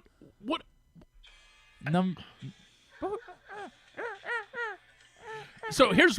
But it's also the cadence by which he sings the line. The big caught stealing. I know. But here's what I don't understand. Obviously, the Smiths should be in the Rock and Roll Hall of Fame. What really drives you nuts isn't that they aren't in. Yeah. It's when you reel off Donovan is in and Devo is in and these other awful bands are in. That's when it drives me completely. Right, it drives me nuts we now? still have to play segment 1 of the Tyus Bowsers. This is a nightmare. Go ahead. Number 11, Sonic Youth. Doesn't do anything for who me. cares? Number 10, look, not my thing, but it's insane. Iron Maiden, not in the Rock and Roll Hall definitely of Fame. should be in the Yes. heavy metal. I actually do like some heavy metal, but Iron Maiden should be in the Rock and Roll Hall of Fame. Number 9. Hey, by the way, you know what's important about Iron Maiden being in the Rock and Roll Hall of Fame? It says rock and roll. That's what they are. Number 9, they slash, and you understand why, Joy Division / New Order. Definitely should be in. They're phenomenal. Number 8, they're not in the Rock and Roll Hall of Fame, apparently. Devo. Not in the Rock and they Roll should Hall not of be. Fame. Number 7. Nice outfits. Going back to metal for a second, Lemmy and Motorhead. Definitely should be in the Rock. Definitely should be in the Rock and Roll Hall of Fame. Number 6, I don't even want to. How is it possible that these bands aren't in? I really don't want to talk about this because it's going to come off. I don't care that she's not in the Rock and Roll Hall of Fame. I don't think her music is as good as everybody else does. Bjork is number 6 on the list. She was okay. I would agree with you. What was she in? The Sugar Cubes? Yes. And then she's okay. By the way, this weird. list is bizarre, man. Like where some people are on this list. They just had this number 5 for them. I don't even know who this is. Television. Never heard of them in my life. Never heard of them. Never heard of them. I like music. I've never heard of them. Number 4, thought more of as a producer, it's Brian Eno is not in the Rock and Roll Hall of Fame. 100% should be in based on everything. One of the greatest producers of all question. time. Another one that doesn't mean anything to me. Wasn't he an Echo and the Bunnymen too, or no? Anyway, go ahead. Maybe not. I don't think Maybe not. Number 3 is Nick Drake. I know it means a lot to a lot of people. It doesn't mean anything to me. 0. Number 2 is the only one that I would debate with Soundgarden as being like, what is the existence of this? Soundgarden to me would be top on the list of. Soundgarden should be number 1. Correct. Of all the people you just mentioned. The only person I would debate on this list of being more deserving, or at least as deserving, number 2, Warren Zevon is not in the Rock and Roll Oh my Hall. God. Okay, now it's definitely over. Warren Zevon's not in? Brother, I got nothing for you. I got nothing. He is number 1. 1,000% Warren Zevon is Holy the only. cow. I'm flying to Cleveland. The guy did Werewolves of London. And that was his 20. Correct. That was his 18th best By the way, song. when he was dying and put out a Tenderness record on the Block. When he put out that record when he was dying, it was the greatest record I ever heard in my life. Dude, I cry when I hear Keep Me in Your Heart for a While. Southwest. I have never heard that. I'm starting to get emotional thinking about that song. That's one of the greatest pieces of recorded music in human history. The man was dying. I can't believe when he Warren put that Zevon. last record out. All right, so here's the deal. I don't know what you got going on. There's a 4:10 flight. To go out to Cleveland right now and deal with this. 179. And look, number 1, to be fair, based on their qualifications, is John Coltrane is number 1 on their list. Now, you're going to say it doesn't, but once they've decided that jazz musicians are in the Rock and Roll Hall of Fame, it's why in the ever-loving F wouldn't John Coltrane be in the Rock and Roll Hall of Fame? But yes, to me, I think that this is what you and I are doing is the reason they don't put these people in. Just to get us, the just to get people to argue about it on the air. Well, and you could understand if it was they wanted, like, if they said, now, Dave hey, Matthews isn't in either, right? Not yet, no. Okay. No. But I assume that, like, he'll. You he was the think. one that he inducted Willie Nelson. You would think. He did that. He was a rambling. He was high as F. Oh, no doubt. Did you see the speech? I did. No doubt. Like, one time I was hanging out with Willie and we were high. No doubt. And Willie looked around the room and said, "Everybody high." The best part is 20. His Here's Hall the best of part. Fame speech. But here's the best part. 20 years ago, I shouldn't say best part, but here's the interesting part about how we've evolved as a country, maybe, or gone the other way. 20 years ago, like, Dave Matthews would have gotten up there. He would have walked up. He would have had he would have been dressed Natalie attired. He would have said, "It's my distinct pleasure tonight to induct this man." Let me tell you, the first time I ever heard a Willie Nelson record, I was with my old girlfriend, Melissa, and we, like, now they just get up and they go, "I was with Willie once and we were all high." We were all high. Right. That's all he talked about for the entire induction I speech, cannot. was how high they were. So the top 5 are flubs. Alice in Chains, Jane's Addiction. Who was the other one right before Jane's Addiction? Oh, it might have been Alice in Chains. Alice in No, Chains. the Smiths. Smiths. Yeah. Soundgarden is number 2, and Warren Zevon's number 1. I have no problem. I would flip-flop Soundgarden and Warren Zevon, but they're 1A and 1B. To me, they're both. Chris Cornell's not in the Rock and Roll Hall of Fame? Brother, I got nothing. Have you heard Black Hole Sun? Yes, I have. Yes. You heard Burden in My Hand? Like, what's wrong with these God, people? Man. I'd like to see who. Boy, this would be a real treat. I'd love to see these nerds that vote on this. Okay, so the funny part is I was going to say, I would understand if they didn't put people in because, like we'd like for them to actually be here, to be a part of the ceremony, but they don't care about that. Kate Bush got inducted into the Rock and Roll Hall of Fame. No one knows where she is on the planet. She's a recluse. They inducted Rage Against the Machine, and only one of the guys showed up. Like, they don't care about whether or not you actually want to be in the Rock and Roll Hall of Fame. They just pick a group of people every year and put them in the Rock and Roll Hall of Fame. It's badass. I man. can't even. I want to double check because there's somebody else there's another one that's not in the Rock and Roll Hall of Fame that somehow isn't on Consequences' list, which is stupid. Stone Temple Pilots is not in the Rock and Roll Hall of Fame. Let's just get on the flight. Let's just go get on the flight now. I don't know who I'm more angry at. Say goodbye to your the Rock family. and Roll Hall of Fame or this list. Say goodbye to your family. They listed 23 people and didn't include Stone Temple Pilots on just the list. Say goodbye to Margaret and the kids and just tell them they can come visit us. What are we doing? Let's just go and get it over with. Are you kidding me? I got nothing here. I got nothing. Jeez, oh. I enjoyed it, though. I watched the whole thing. I really did. I thought... no disrespect to Kate Bush, who I think is very talented. Yeah. You have her in the Rock and Roll and Hall not of Fame. You don't have Stone Temple Pilots. Pilots. I thought New Edition doing the coaster song, the spinner songs, I thought that was cool. I thought Elton John's speech about Bernie Taupin was wonderful. Like, I thought that was actually... Again, no disrespect to Bernie Taupin. He's never hit a note in his life. That's a fact. I don't know, man. Thanks a lot for this. Weird world. But, dude, Jimmy Page doing the Rumble was awesome. And by the way, Jimmy Page looks 49 now. Yeah. You know what? You're not wrong. I don't know where he's been. They cut to him at one point before he performed. I'm like, Jimmy Page have a son? And I didn't realize that it was him. They, showed him in the crowd. No doubt. And I was just like Robert Plant looks 75. Yeah. He's had some wear and tear. Jimmy Page looked great. He sounds great, man. Like, God, that's awesome. All right. Well, thanks for doing this. Yeah, I know. I wrote down thanks for this was fun. ending my day on a. This is what brought you in. Lord. Hey, I do have good news though. The new print issue of Pressbox is free. I've been leafing through it. And you can go over to your neighborhood Royal Farms and hundreds of locations around town and pick up this new print issue of Pressbox. I don't ever get interviewed for this. You know what? I'm going to ask you a question in a second, real quick. This is about the survivors, the position players from the Duquette regime that stayed through the dark years and helped turn things around for the Orioles. Great cover story from Todd Karpovich. A lot of college basketball, Brooks Robinson memories in this print issue of Pressbox. Read it all, PressBoxOnline.com, or go pick it up today. We are in the process of local sports person of the year for the next print issue of Pressbox. Right now, today, you had to pick a local sports person of the year. Who would it be? A local sports person of the year. Give me just, I'm going to pontificate here for a second. Local sports person of the year.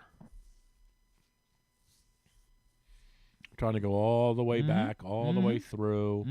And I'm not going to say anything. I'm just because I don't want to. By the way, we haven't decided yet, for the record. We are still in the process. Okay. I think it can only be one person. Okay. It's got to be Gunnar Henderson. Okay. All right. We need to talk about helping up. You and I have to have that conversation. We are going to raise we need to collect some toiletries and some underwear for our friends at Helping Up Mission. We gave them too many coats and clothes over the years. Just straight shoot. We raised so many coats and clothes that we filled their backup storage center. We took a semi-truck a couple years ago, and legitimately they said, we actually have a problem. We have too much. So that's overwhelming, and trust me, they got it out to other shelters. They made sure that it all went to good use. But what they need, and the Ravens, of course, once again came through with some coats for them yesterday or Monday. We need toiletries. So I've got a current Ravens player, probably not the one people think of, that told me he would come out and do an event with us. Okay, I can get us a baseball player. I know. Maybe we could do it at the same time, but this person said, I will come out and I will do that. He's coming to Calvert Hall next week. Really? He is. That's neat. For the Turkey Bowl breakfast. Special person. Yeah. He's a very special person. Yep. And said, I will come out and I will do an event. Okay. And we will. So you and I got to work on that. When, where, all that, and some other things we can do. I also have been getting players, like last night, Justin Matabike signed this helmet. It's Justin Matabike signed it, Justice Hill. I'm going to have a helmet to raffle off this year. We're going to ask $25 for a raffle ticket. We'll try to raise $2,500 that way that Drew and I can take and go spend on underwear. Drew and I have gone underwear shopping many times before. We look forward to doing it again this year. It's always a treat. Yeah, right. To walk through. Excuse me, ma'am. Yeah. You think these fit me? Drew does it every year. Every year he pulls the same 32-inch waist, but do you think these fit me? How do these look? So we are going to do that again this year. We need you to help out. Drew and I will work on the details for that. All right. Let's get a tidbit. Tidbit brought to you today by Live Casino and Hotel Maryland. What's coming up at Live Casino and Hotel? Well, if you decided to bet on the Flyers like I did last night, then at the FanDuel Sportsbook at Live Casino and Hotel Griffin's Maryland. Dude, the Sharks are the worst team of all time. They are. I got easy money tonight. You can turn those losses into winning opportunities with the Second Chance to Win promotion, because between now and January 4th, 2024, all Live Casino. By the way, Griffin wanted to get a point in. He's very angry that Bad Bunny isn't in the Rock and Roll Hall of Fame. He's very furious. That's about true. that. Yeah, you got my email good. Go ahead. I'm sorry sorry to interrupt you. Sorry. Between now and January 4th, 2024, all Live. He will go into the Rock and Roll Hall of Fame event. Just do the read. Do the read. All Live Casino and Hotel Maryland Rewards members will be able to enter their losing bet slips into the Second Chance to Win drum, and 2 nights a week, 20 different winners will be chosen. Prizes ranging from Live Casino and Hotel Maryland apparel, sports and social ultimate happy hour prizes, plus cash and free play worth up to $500. Drawings will be held every Thursday and Monday over at the FanDuel Sportsbook at Live Casino in Hotel Maryland. At Arundel Mills, must be 21. Please play responsibly. For help, visit mdgamblinghelp.org or call 1-800-GAMBLER. Awesome. All right. What you got for a tidbit? Let's see. Josh Dobbs, he became the first NFL player in history to have 3 total touchdowns in back-to-back weeks. For 2 different teams? For 2 different teams. The only surprising part about that is that the Cardinals had 3 touchdowns the previous week because the Ravens decided they didn't care after a little while. Do you think that'll ever happen again? 3? I mean, it's such a unique circumstance. So the Flyers, of course. I guess it would be more likely to happen with a non-quarterback, right? Like you could see a scenario where if Derrick Henry had been traded at the deadline, or Josh Jacobs, somebody like that, that's plausible that they could do it. For a quarterback to do it is pretty remarkable. The only team in NHL history to now lose twice to a team that was winless in their first 10 games. Back in 2017. Drew's about to take his pants off. He's so excited about what Keep you're going about with to this. say. I'm so excited to hear Back in this. 2017, the Flyers lost to the 0-10 Coyotes. Ha! Last night, they lost to the 0-10 Sharks. Actually, both teams were 0-10-1. They had an overtime loss in there, but the Flyers are the only time to do that twice. So, in this world of ours, there's a lot of I don't even want to say anti-religion in our world today, but it feels like there are a lot of people out there who wonder if God exists. And you believe this is definitive proof. Yeah. If you ever needed proof that God exists, last night confirms it for you. All right. Hey, how about a little love for the Coyotes, though? They beat the Kraken last night. Did they? Yeah, in a shootout, but it counts. It does count. It does count. In front of 3,000 people. One of their 29 wins for the year. At a high school gym where they play. Better than the Sharks. Yeah, well, the record is the better Sharks lost 10-1 and 10-3 in consecutive games. It's unbelievable. It's unbelievable. No one scores 10 goals in the NHL because the other team gets so pissed off at you. They're like, if you score again, you're not going to play for 3 weeks. Correct. We're slashing, right. 10-1, 10-3. Coyotes are over 500 for the year. Wow. Yeah, have you know that? Yeah. Chet Holmgren and Wemby, they are they're the only players in NBA history to have 10 blocks and 10 made threes to their first 6 career games, and they're both doing that this season. The last NBA player to have a combined blocks and threes to have more combined blocks and threes through their first 6 career games was in 1993. This rookie. 93? Yes. Lou Alcindor? No. Blocks and threes? Combined, yeah.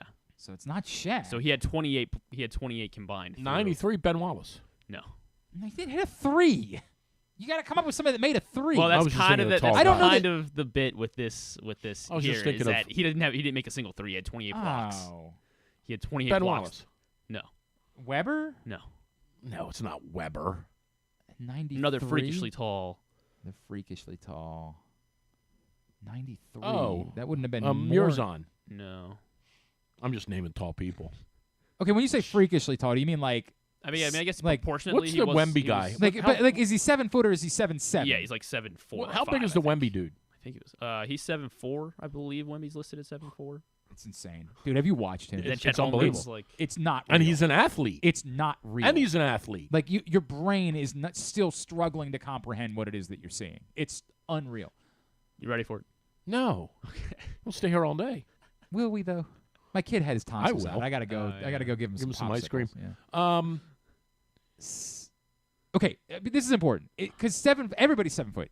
Is he 7 foot or is he 7? He was like 7. I'm pretty He's sure above was, 7 foot. Yes, he was 7'6". Sean Bradley. Sean Bradley had 28 blocks. He didn't have a single 3.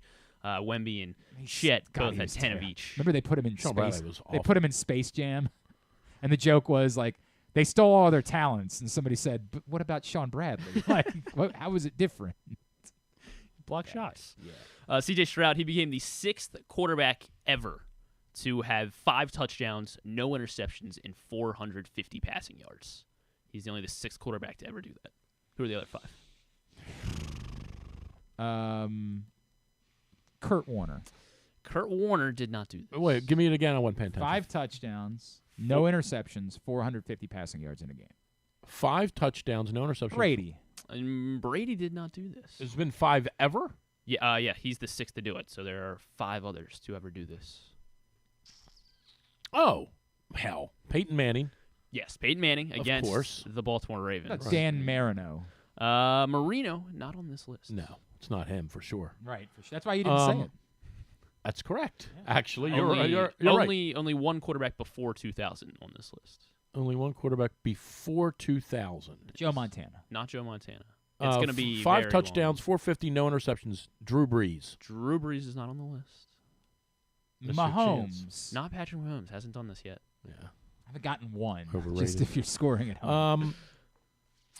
It's not Bowler. Not Bowler. It's definitely not Bowler. You sure? I mean, a good game against the Packers. I'll you confirm. Might want to roll it out. Oh, Brett Favre. Brett Favre did not. How about Matt Stafford? Stafford, not on this list. Yeah, you should stop. Should I? How about you guess Brett Favre? All he did was throw interceptions. How about he's throwing interceptions? I thought it was the other way right around. Now. I thought it was 450 yards, 5 interceptions, and no touchdowns. Then you would have gotten. How about Steve Bartkowski? No. Dude. Dan Pastorini. No. John Hadel. No. There's the quarterback that did it in the 1900s. Oh, did it in I the actually do know. Okay. I do know one. Do you? I do. Are you sure? I do. All right. Vinny Testaverde. No, That's a good guess. No, though. not Vinny. Did it in the 1960s. Archie Oh, Manning. for God's sakes, Yeah. the Archie 1960s? Manning. No, not Archie. Is it Y.A. Tittle? It is Y.A. Tittle. Oh, he's angry. Your boys got me. Remember, we thought it was 9:30 in the morning. We called him. His wife's like, "Y.A., get up. There's a phone call for you." We're like, "Y.A., where are you?" He goes, "I'm out in San Jose." We're like, "Oh, hell." Booked an interview with Y.A. Tittle, and he was not happy about it. Because we called him at 6:30 in the morning. No one told me that. We said we're going to do it at 9:30. Glenn writes his note up on the glass. It says, Y.A. Tittle, line 6. And in parentheses, Glenn puts, not happy. Not happy. He was not happy. Why was he not happy? Because he was on the West Coast. Oh, so and he we was called at early. 6:30 in the. We had he had like a Wife book answered or the something phone, that he was and promoting. she said, Y.A., wake up. There's an interview for you. He's like, well, your boys called me so early for. I'm like, it's 9:30 in Baltimore, you goof. And how old was he at that Oh, point? 108. He was so mad. Tail end. All right, let's give us the list because we got to go. There's 3 more. We needed to go for hours. We still have to play a 20-minute segment. Go. You want them all? Yeah, give it to us. In 2004. You don't have to give us the years. Just tell us who they are. This Philadelphia Eagles quarterback, Donovan McNabb. I can't even believe he threw 5 touchdowns. Right. Ever. A Steelers quarterback in 2014. Roethlisberger. Brent Roethlisberger Really? against the Colts. I yes. can't. No, the only surprising part is he didn't He throw had an 6 interception. touchdowns. Right. Yeah, he had 6 touchdowns and 500 yards. And then Jared Goff in 2018 with the LA Was Rams. that the Chiefs game? No, it wasn't. Oh. It was actually a couple weeks before against the Vikings, where he had 460 and 5 touchdowns. Huh. That's what the USC Washington game felt like. The Chiefs Rams. So game. nothing. So Anthony Wright didn't do it, huh? Against the Seahawks, he came damn close. He damn near. I think he threw 4 to Marcus Robinson that day. All right. Tubular brought to you today. We still haven't done all the reads. You know what? I'm gonna end. I gotta leave. All right. Go. All right. I gotta go Goodbye. somewhere. But here's the deal. We needed you to go 2 hours ago. You got one job. Yeah, to get Stone Temple Pilots in the Rock and Roll Hall of Fame. Almost. Yeah. You got to get somebody from the Rock and Roll Hall of Fame on the show. We got to get them on the horn to deal with this. You do. This. For us to say to them in a nice way, and I'll handle it. I think you should get somebody on and say, we really want to talk to you about this. Yeah, right. We just want to know more. We want to know more. Is there a local angle we could play up? Is there somebody locally that isn't? Frank Zappa's got to be in the Rock and Roll Is Hall live of Fame, right? eligible? They're probably eligible. It's 25 years. Yeah, they've been 25 years. Throwing Copper came out in 1994. 100%. They're eligible. 04-14. Yeah. Yeah. They're eligible. There you go. 1,000%. They're semi. Adam Duritz is from Baltimore. He was born in the Chesapeake somewhere. Yeah. Counting Crows would be eligible. Correct. They're not in? They're not in the hall. Not at all. Those are our two angles. All right. We'll see if we can. The Ravens? The Ravens are definitely eligible. I don't think they're going to get in the Rock and Roll Hall of Fame. They were in Fast Times. Definitely, sure were, but I don't think they're going to get in the Rock and Roll. And that's our angle. What about Richmond? What about Richmond High? Hold on, no, hold on. You don't think they're going to make it? The Cars got in, right? Yeah, the Cars. Okay, because Rick Ocasek went to IHM. 100%, but they're in, and so is Talking Heads. So okay, yeah. But those two, that's our angle. Get a hold of somebody. What about Zappa? Is Zappa in? Zappa's got to be. I think he is. He shouldn't be, but he is. Ooh, you're going war on Frank Zappa. Yeah, very, very overrated. Yeah, Frank Zappa's in the Rock and Roll Hall of Fame. So get somebody on for us that we can beat up a little. All right. We'll see Jim Nance on without me. Do this favor. Well, you were me. invited. We scheduled it on a Wednesday. I know. I had golf. Weirdo. I was away. He was. Oh God, it's worse too. He invited me to come hang out before the game on Sunday. I'm gonna punch you right in the face. He said, I got a kidney stone. I couldn't do it. Did he invite me too? No, he only invited me. Damn. In fact, he was upset that I wasn't. He said, Jim's the best. Why don't you come hang out before the game? Like, okay, Jim Nance. He's amazing, isn't he? He's an amazing person. God, he's amazing. All right. I'll work on that. All we right. need to have we gotta a go. talk. We're going to be here until 12. We're going to be here until 1:30. Griffin had to leave an hour ago. All right. Saw a werewolf with a Chinese menu in his hand. I don't understand it. Tidbit was also brought to you today by your local Toyota dealer and buyatoyota.com. The Toyota Tacoma comes in a range of models and trim lines, so you can choose the perfect Tacoma to reflect your unique personality and driving habits. Check out buyatoyota.com for deals on new Tacomas from your local Toyota dealer today. Tubular is brought to you, or just a reminder that on Sunday, Towson University hosting, and we're going to tell you more about it tomorrow. We're going to have a representative come on to explain more about this event. But starting at 10 a.m. in the University Union, a Veterans Day celebration all day. Speakers, workshops, opportunities to connect with veteran vendors, job opportunities, service opportunities, plus family-friendly fun zone for the kids, live music, free food, game watch party for the Ravens game, and afterwards, we're going to be there for Project Game Day, including Super Bowl champion Femi Ayan-Badejo. Make sure you join us this Sunday. We will be at Towson University for their Veterans Day event starting at 10 a.m. in the University Union. Not much tonight, tubular-wise. The All-MLB team will be announced, which I just learned was a thing. That's at 6 o'clock on MLB Network. Some action tonight, Akron, Miami of Ohio at 7 o'clock on ESPNU. Bowling Green, Kent State at 7 on CBS Sports Network. ESPN2 for Eastern Michigan and Toledo at 7:30. I just really feel sorry for Central Michigan because they are going to have to pay a price. Somebody's going to have to pay the price, and you just know it's going to be them. Wizards Hornets at 7 on Monumental. If you want to watch Wemby tonight, the Spurs and Knicks at 7:30 on ESPN. Not a whole lot else going on. I think that might be a pretty good way. Although you will obviously all be tuned into 105.7 The Fan tonight between 7 and 9. Right. So have that on in the background, though. Warriors Nuggets at 10 on ESPN. TNT Panthers Caps at 7:30. Kings Golden Knights at 10. MLS playoffs, Philly Union and New England Revolution at 7 on Fox Sports 1. We're 2 days into the season. They're already petered out on college basketball. Nothing on TV tonight. There is the Barstool tournament. I guess it's not a tournament. It's a one-day event. They're streaming it. It's Florida Atlantic and Loyola Chicago at 7. That's a game. Yeah, it's a game. I mean, Florida Atlantic's expected to be good again. Arizona State, Mississippi State at 9:30. TBS for AEW Dynamite. That's what we got. Survivor tonight, of course. Yes, it is the 57th annual CMA Awards on ABC. Never missed those. Hosted by Luke Bryan and Peyton Manning. That's, I believe, originally where the Dick in the Box occurred. Didn't he say backstage at the CMA? Is that what was it? It was somebody awards. Over at your parents' house. Backstage at the CMA. I think it was the CMA. Backstage at the CMA's a Dick in a Box. Wow, wow, wow, wow, wow. I'm trying to find the lyrics. I'll get it. Just keep doing your thing. Since it's on NBC, the Republican presidential debate hosted by Pete Davidson. What? No.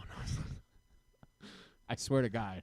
It's on NBC though, so who knows? He might drop by. Over at your parents' house, a dick in the box. Midday at the grocery store, a dick in a box. Backstage at the CMA's, a dick in a box. Good memory. Wow. It was a very influential moment in my life. The Santa Claus is season 2 on Disney Plus. What? Oh, this is a Tim Allen thing? Yes. Okay. The Santa Claus. I'm good. Season 2. I'm good. The rest do I need to watch season 1 in order to be able to be ready? Honestly, probably not. I don't think it's going to happen for me. And I love Christmas. I'm Mr. Christmas, and I won't watch this. All right, everything else will be at GlennClarkRadio.com. Don't forget, Superbook offering you up to $250 in a same-day first bet match, win or lose, if you use the code GlennClark23 when you sign up. Superbook.com. Download the Superbook app. Thanks today to Drew Forrester, who I don't know why he was so... He spent 3 hours here. What the hell is going on? Thanks Got also here on today. time, too. I know, right? I mean, basically. Lieutenant Colonel Ted Brobert, thanks to him. Thanks also to Jermaine Lewis, as well as to Jeff Chadiha from NFL on the Network and NFL.com. We'll get all of it up in the greatest hits section of the Oh, my God. It's so good. tab at GlennClarkRadio.com. A couple of things. Continue to get me your Would You Rather Wednesday responses. Somebody's going to win a shirt of their choice from Birdland Sports. A lot of you are struggling with the first one, the Matabike one. It's still Would You Rather. You have to pick one. Well, I would sign Matabike and Matabike. No, you won't. It's a game. It's not hard. Pick one. Which one were you going to pick, by the way? Oh man, I mean, because I want to dive into it. So quickly. We only have. I think I would lean towards. I think it will be Matabike, but I think I'd lean. What I'd would rather you have do? Queen Anstone. Thank you, God. And you hate Patrick I know I do Queen. hate This Patrick is a Queen. very weird answer. But because in the one you can get a lot back for tagging and trading for Matabike. Matabike. You think that's the better play all around? All right, fair enough. And what were you going to do about Stroud or Allen for the next 8 years? Stroud. I worry that we're just all we're creatures of the moment. That's all we are. Just came the 6th quarterback to ever. I understand. And then you eating spaghetti or DiGiorno Thanksgiving pizza on Thanksgiving. I mean, there was redeemable things on that DiGiorno Thanksgiving damn it! pizza. I meant to get one today. They put them on sale every week at noon on Wednesday, and then they sell out in 2 seconds. Darn. And I completely Drew's fault. forgot. It is. That son of a bitch. Started it's his going fault. on about rock and roll. Sold out all over again. Damn. Oh my God! I'm so mad at myself. I even put a note on the calendar to remind myself to try to get one. I wanted to get one. Damn it! We got to. Do not let me forget next Wednesday. We make it a whole thing on. That was part of the reason I put it as part of Would You Rather. I swear to God, it was part of Would You Rather Wednesday because I wanted to remind myself to get one. I'll set an alarm for 11:55. So angry at myself. And we will not forget. All right, we cannot make it 11:59 because I don't want to even have 5 minutes or we can We'll screw get this up. distracted. Next Wednesday, we've got to try to get a Thanksgiving pizza. I want to try it. I don't know why they do this. Those jerks. They put it on sale for 5 minutes at noon. This is on how. Wednesday. This is it why. works. It works. All right. Thanks. Tomorrow on the program. What are we doing on the program? Sal Pal. Sal Palantonio is going to join us. Apparently not doing anything. Just really wanted to come on and talk about the Ravens. Okay. I'll always make time for Sal Pal. Hall of Famer Spencer Haywood is on the show tomorrow. And to my understanding, not really with anything to promote. I don't understand. I just got a message. Would you like to have Spencer Haywood? I was like, yeah. I guess there's a lot there. If you know Spencer Haywood's story, there's a lot there. I don't know, but he's going to come on the show tomorrow, and we'll do picks, of course, with KZ and stuff and things on the program tomorrow. Thanks to everybody at Pressbox, all of our great sponsors and partners, including Guilford Hall Brewery, Mother's North Grill, Live Casino and Hotel Maryland, the Maryland 5-Star, A.J. Michaels, Royal Farms, the Costas Inn, Superbook Sports, Hartford County, your local Toyota dealer, buyatoyota.com. Thanks to Griffin at Griffin_Bass. Follow us, Twitter, Instagram, and TikTok at Glenn Clark Radio. Have a great Wednesday evening. Go no one. Duke sucks. We wrap up today's show, the longest show in the history of the program, with segment number 1 of the Tyus Bowser Show with Justin Matabike from last night at Guilford Hall. And welcome into the Tyus Bowser Show Press Box in 105.7 The Fan. We are live at Guilford Hall Brewery in Station North. I'm Glenn. She's Rita. And now we introduce you to the star of our program. He is number 54, Mr. Tyus Bowser. Please make some noise.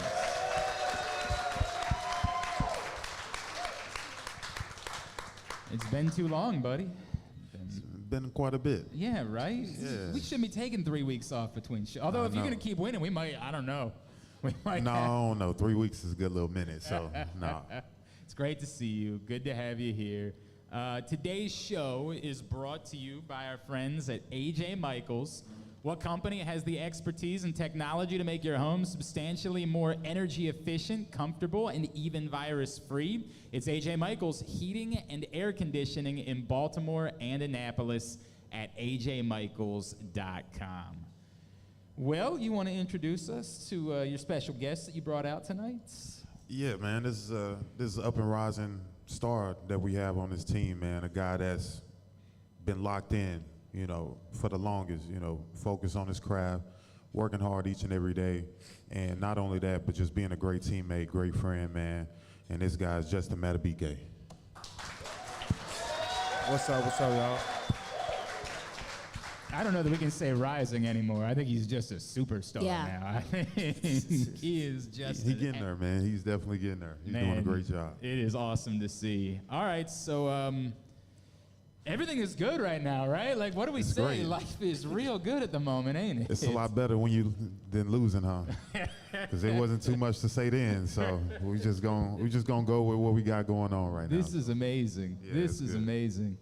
Justin, what does it feel like to just overwhelm opponents the way you guys have been doing it? Like when you just kind of look up and you're like, yo, they can't do anything against us. Yeah, it feels good to just go out there and just play with your brothers and just dominate the opponent and just have that faith and just have that trust within each other to just get it done. And it's a good feeling in the end. So I'm just proud to just be a part of it for real.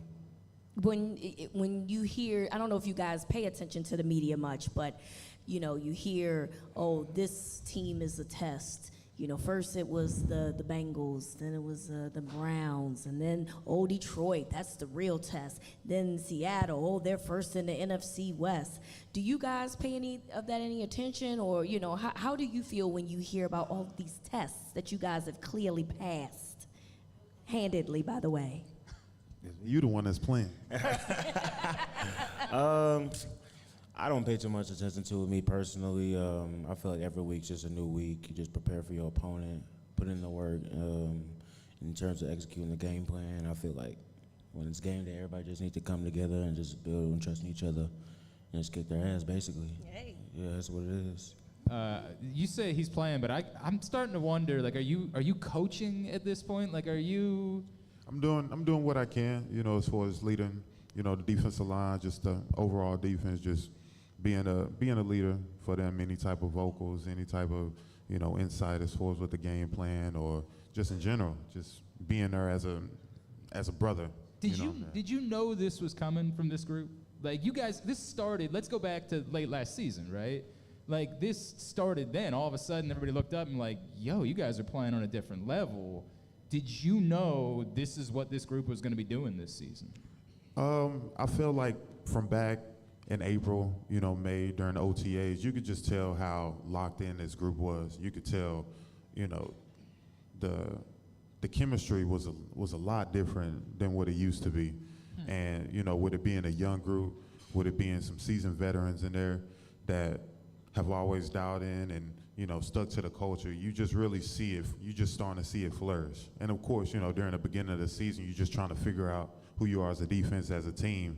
But over time, once you start figuring out and you got great leaders, you got great guys who work hard, and not only that, you have a great, extra players who can come in and play that role and do their job, man. It just comes together and you're starting to see it now. It's unbelievable. I mean, it's unbelievable to see what it is. So it's funny, Justin, you were almost kind of dismissive of it. I feel like it's almost like you don't want to talk about it, right? I think fans are feeling that right now. It's almost like talking about a no-hitter in baseball, right? Let's not jinx it.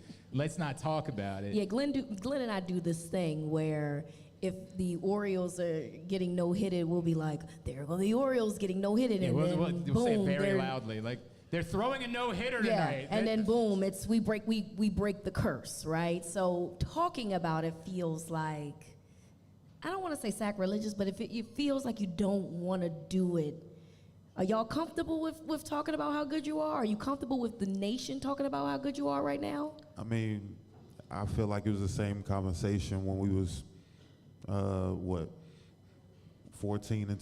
like you said. Like those, when we was winning 2-3 games in a row, it was like, oh, we're on top of the world, but you got to understand that this league is full of players, and any week can, be a trap game. Any week can be one of those good games, bad games, and you just got to continue to keep a narrow mind as far as just going into every week and just locking in on that, because that's all you can control. And from there, just take care of business, dial into what you have to, and then just continue to come together as a team and play hard for each other. Justin, are you superstitious? Like, are you cool talking about it, or are you like, bro, I don't want to, let's just roll? I'm kind of both, but I don't mind talking about it, just not like into the extent of like, I know I still got to put in the work for the next upcoming opponent for the next week. So you talk about it, I celebrate after the win, but it's back to the next person, because if you lose that next game, everybody's gonna be flipping on you. You know what I mean? So easily. You have to stay focused. I feel like that's what I've like. I know Lamar said that a couple times, where he's just like, bro, it's just one game. Like, that's all it is. Like, yeah, you won by 30 points. Yeah, it was a good team. But it's just one game. Like, we didn't win the Super Bowl on Sunday. That's all it is. Exactly. That's the mindset, and that's how you got to go into each and every week. And just like you said, with Lamar just having that mindset, that just tells you where we are as a team, because he's our leader. He's the guy who, drives the boat, if you want to say. And from him, we follow, because he's going to lead us in the right direction. And if you have that type of mindset from a guy like him, it just fires everybody up to have that same mindset, and just to take it one day, one snap, one lift at a time, one meeting at a time, things like that, where you just keep 10 toes on the ground, embrace the moment now, and then just kind of move forward from there. I respect it, man. I respect it. I respect it too. So this is the question. Now, you guys have been phenomenal thus far in the first 9 weeks. That being said, do you feel like that there's anything that you could do to be better? Do you feel like you're still not there yet, or? Which seems impossible. It right? does. It does. By the way, I mean, I don't know what that answer would be at all. Yeah. But do you feel like that there's still some work that needs to be done to truly be what you guys believe that you are? I feel like always. I mean, if you're not getting a 3 and out every single time, or you getting a sack every single time, or run for a loss every single time, and they don't score at all, then I mean, really, what can you? There's always room of improvement. There was definitely a few plays like we did in defensive meetings where, just striving for greatness, like those small plays as far as, communicating, being detailed, being in the right position, holding off a certain type of coverage and not giving it away, or just in rush where coach was on you about your rush where, KV could have got the sack if he would have just simply, stayed outside. So it's just those little things. Those little things, just little things, just tightening up the loose bolts and just finding ways to get better. I feel like enough's never enough. You can always find ways to get better. Even though we got a good win, there's always things that we could have done to even dominate them even more. So that's just the mindset. This is wild to me. I feel like in the film I'd be like hooting and hollering, like, "Yo, look at what we did!" Like all that. It was kind of like that, though. It was like that. Really? Yeah. It was like joyous. Yeah, I mean, whenever you do good stuff like that, I mean, of course it's enjoyable. I love that. That's what I wanted to hear. That's because we're having joy watching this right now. There's no doubt about that. Hey, if you sure. The Ravens are in first place, and if you like their chances of making a deep run, then you can get them at plus 450 to win the AFC, or plus 800 to win it all right now at Superbook. Download the Superbook app, visit superbook.com, use the code GlennClark23, GLENNCLARK23 when you sign up to receive a same-day first bet match up to $250, win or lose. It's the Tyus Bowser Show, Press Box 105.7 The Fan. Can we just talk up some people that had some moments on Sunday? Sure. Did you know this was coming from Keaton Mitchell? Like, did you know that dude sees the field, people are about to see something? That's a really good question. I just remember from preseason, I could just see the strides that he made and just how explosive he is, how fast he is. And really just how well his vision is as far as seeing the field and, you know, breaking those tackles, little things like that. And, you know, he's been hurt for the past few weeks, so, you know, it's nice to see him back on the field and just with what he's been able to do. It's been phenomenal, and it's great to see it. So it's insane, It was man. great. It was great to see that. That's a hell of a way to make a name for yourself. Especially, you know, watching the games, you know, at the stadium, me just being beside him, you could just tell the fire in his eyes that he was just ready to get back on the field, you know. And even just with JK, with Gus back there running the ball, like he could just see it, you know, from, you know, the stadium view as far as what he see, things that he could work on, or, you know, little moves that maybe they could have done, or, you know, just the little detail stuff. And it's cool to see that from a young guy like him. So just to see him do what he did, man, it's kind of coming back, you know, full circle for him. It's cool. That's cool. I'm interested. I'm sorry, were you going to? No, that boy fast. That's what I was going to say. He definitely is that. And there was a debate on the sideline who would win a race between him and Lamar. I'm probably going, ooh, that's a good one. Yeah. I'm probably going Ain't as Keaton. easy as we think, huh? Yeah, it's not, but I might go Keaton, man. Keaton? Just be sliding, man. His acceleration, just getting out of there, is crazy. It's bonkers. Yeah, it's It crazy. is crazy. I'm curious. I want to talk about another person. We know that this guy was good, you know, coming in, but he didn't start the season with the Ravens. But Kyle Van Noy, man, I mean, he started the season watching football like me on the couch, eating Doritos probably. And then he's just out here. I think he has 5 sacks in 6 games or something like that. How has that been working with a guy like him who has been, you know, impactful in such a short period of time? I think the biggest part that people don't see is just his leadership, just being a veteran, being a guy who's seen it, done it all, won a world championship, you know, has gotten paid, has phenomenal stats, and, you know, it's the leadership part that really takes me because, you know, he's very vocal in there. He asks questions, you know, he's gonna speak his mind about things, and, you know, being able to see that, especially with these young guys, is very important because, you know, they're just looking for guidance in there. And, you know, we do what we can to give them that guidance, but for him, just being in there, like, you could just tell that energy is different. You could tell with him in there, like, people are locked in. Even just his demeanor and how he take care of his business, like, outside of the classroom, like, in the weight room, things like that. Like, he really takes his job very seriously. You know, it's great to see somebody like that in the building to be able to, you know, look upon, you know, working on your craft and getting better as well. So that was really good. Jess, is there something you picked up from him or even Chadiha, who was out with us a couple weeks ago? Like, these two dudes that just sort of show up out of nowhere and they're, you know, just killing it. Is there anything that you've picked up just from being around those guys in a little bit of time? Yeah, they're just great, like, vets that you can count on in terms of them want to make ways for you to be better. Like, you see it in Tybo, like, after practice, you know, he be getting on me in terms of, like, picking games and stuff like that and picking the hip. It's just those little things, those leadership points that people don't see that really make an impact on our defense. Wait, you say Tyus gets on you after practice? No, it's Kyle. Oh, Yeah, Kyle. Tyus is in the room. I'm in the room, like, I see him, but yeah, that's all he's saying.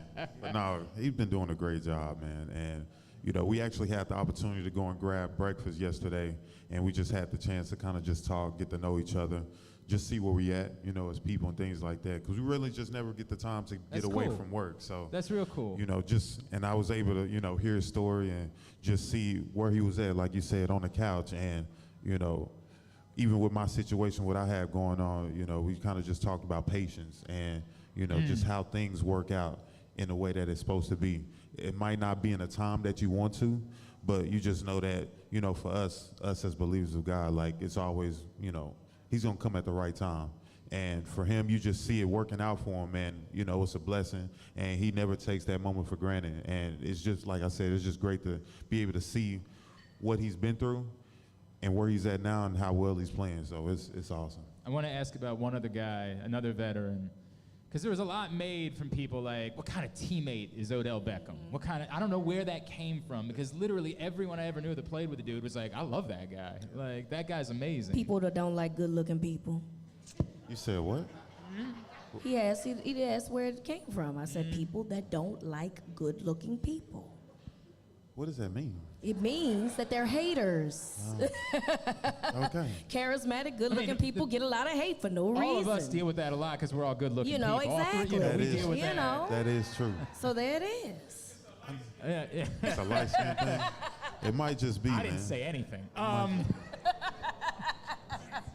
The reaction when he got the touchdown on Sunday, on his birthday, first touchdown as a Raven, I thought it said a lot about what you guys feel about Odell Beckham. Again, I know it's tough because you're not out on the field right now, but can you take me through, and we'll have Justin tell us as well, like what that dude is. He's this bigger, larger-than-life persona as a person, but as a teammate, what's he been like for you guys? He's been cool, man. Just a guy with good energy and, great personality, lively personality. And one of the cool things is that he's just always willing to help, And people know, of course, who he is and just how big he is, but you could just tell how grounded he is as well. And just be able to, come around, young guys and, be that veteran, be that guy that he could talk to, and even just motivating. He's motivated me. He's motivated a ton of other guys as well, and that speaks a lot as far as his personality. Being the type of guy he is. Even when you talk about Lamar, just his status, but probably the most grounded dude in the world, and you will never see him moving too bigger than anybody else. On that team, man. That speaks a lot, like I said, about the culture of this team, man. It's starting to show. It's starting to come around to where it's working out well for us. Justin, is that what you've been feeling with Odell? Yeah, I feel the same way. Cool dude, somebody that definitely is there to help you as well. And, everything Tyler really said is spot on, to be honest with you. It's cool. This is a real question. This is a serious question. He taught y'all how to do that park high strut yet? Did he teach you how to do the dance that he did when he celebrated? Did he teach us that? Did he teach y'all how to do? Because he got it. He's only been here. He's a dance, he's... Yeah, that's what he do, right? That's what he does. I'm sure he's been in the mirror doing that. You don't know how to stuff. do it yet. He ain't teach you yet. I know how to do it. Well, my guy that was in here, the other day was doing it. Huh? We said we would do it at the end of the year, right? Yeah. Didn't we said that would happen. I can do it. I mean, that's easy. But I'm just saying, So you're saying Odell didn't have to teach you? You already knew. Justin, what about you? You got a couple of moves? I'm chilling. I'm good. Justin, I haven't sensed that your sack celebrations have been very choreographed. They've been more guttural, right? Like how you're feeling in the moment. Yeah, I'm feeling the moment. Yeah, just a be little myself. flex. Yeah, a little flex here and there, a little point here and there, just having fun out there, just trying to enjoy it. I respect it. I respect that. One more question. When Keaton scored his first touchdown, did anybody say anything to him about his touchdown celebration? I don't think so. Y'all just let him do. I didn't even see it till after the game. Yeah. Okay. It was what did very. he do? What did he do? He did something with his arms, and I was just like, "Is that what he did? Like a waddle?" And I was just like, "Oh, okay. Well, that was an interesting choice for a first touchdown." So I was curious if that's something you guys care about, or when you in a moment like that, and you just score your first touchdown, anything that just come to your brain first, you kind of just do, know. So you gotta go with what he just does. So it's cool. It was cool. Your body moves before your brain in that moment. Yeah, pretty much. Because you done score and you just all excited. You ain't even thinking straight. You just do the first thing that you do. I'm a white guy that's attended a lot of weddings. That's what my God. dance moves are. Body moves and then the brain eventually joins me at some point. Then you find out later, what was I doing? I'm like, I don't know. But I was feeling it. I was having fun. That's normally the way that it goes, right? Yeah, that's for white guys. All right, anyway. Hey, before we wrap this segment, we'll do this quickly. We heard the word optimistic last week, Tyus. That was a word that John Harbaugh said when he was talking about you. Can we assume that you would echo that sentiment? Yeah, absolutely. I'm very optimistic as far as my return, and I've been getting better, each and every weekend it's been feeling better, and I'm just doing what I can each and every day to get myself closer to getting back on the field. So you love it? Yeah, man. I'm in good spirits right now, so it's really going well for me. I love that. Yeah. Man. I love that.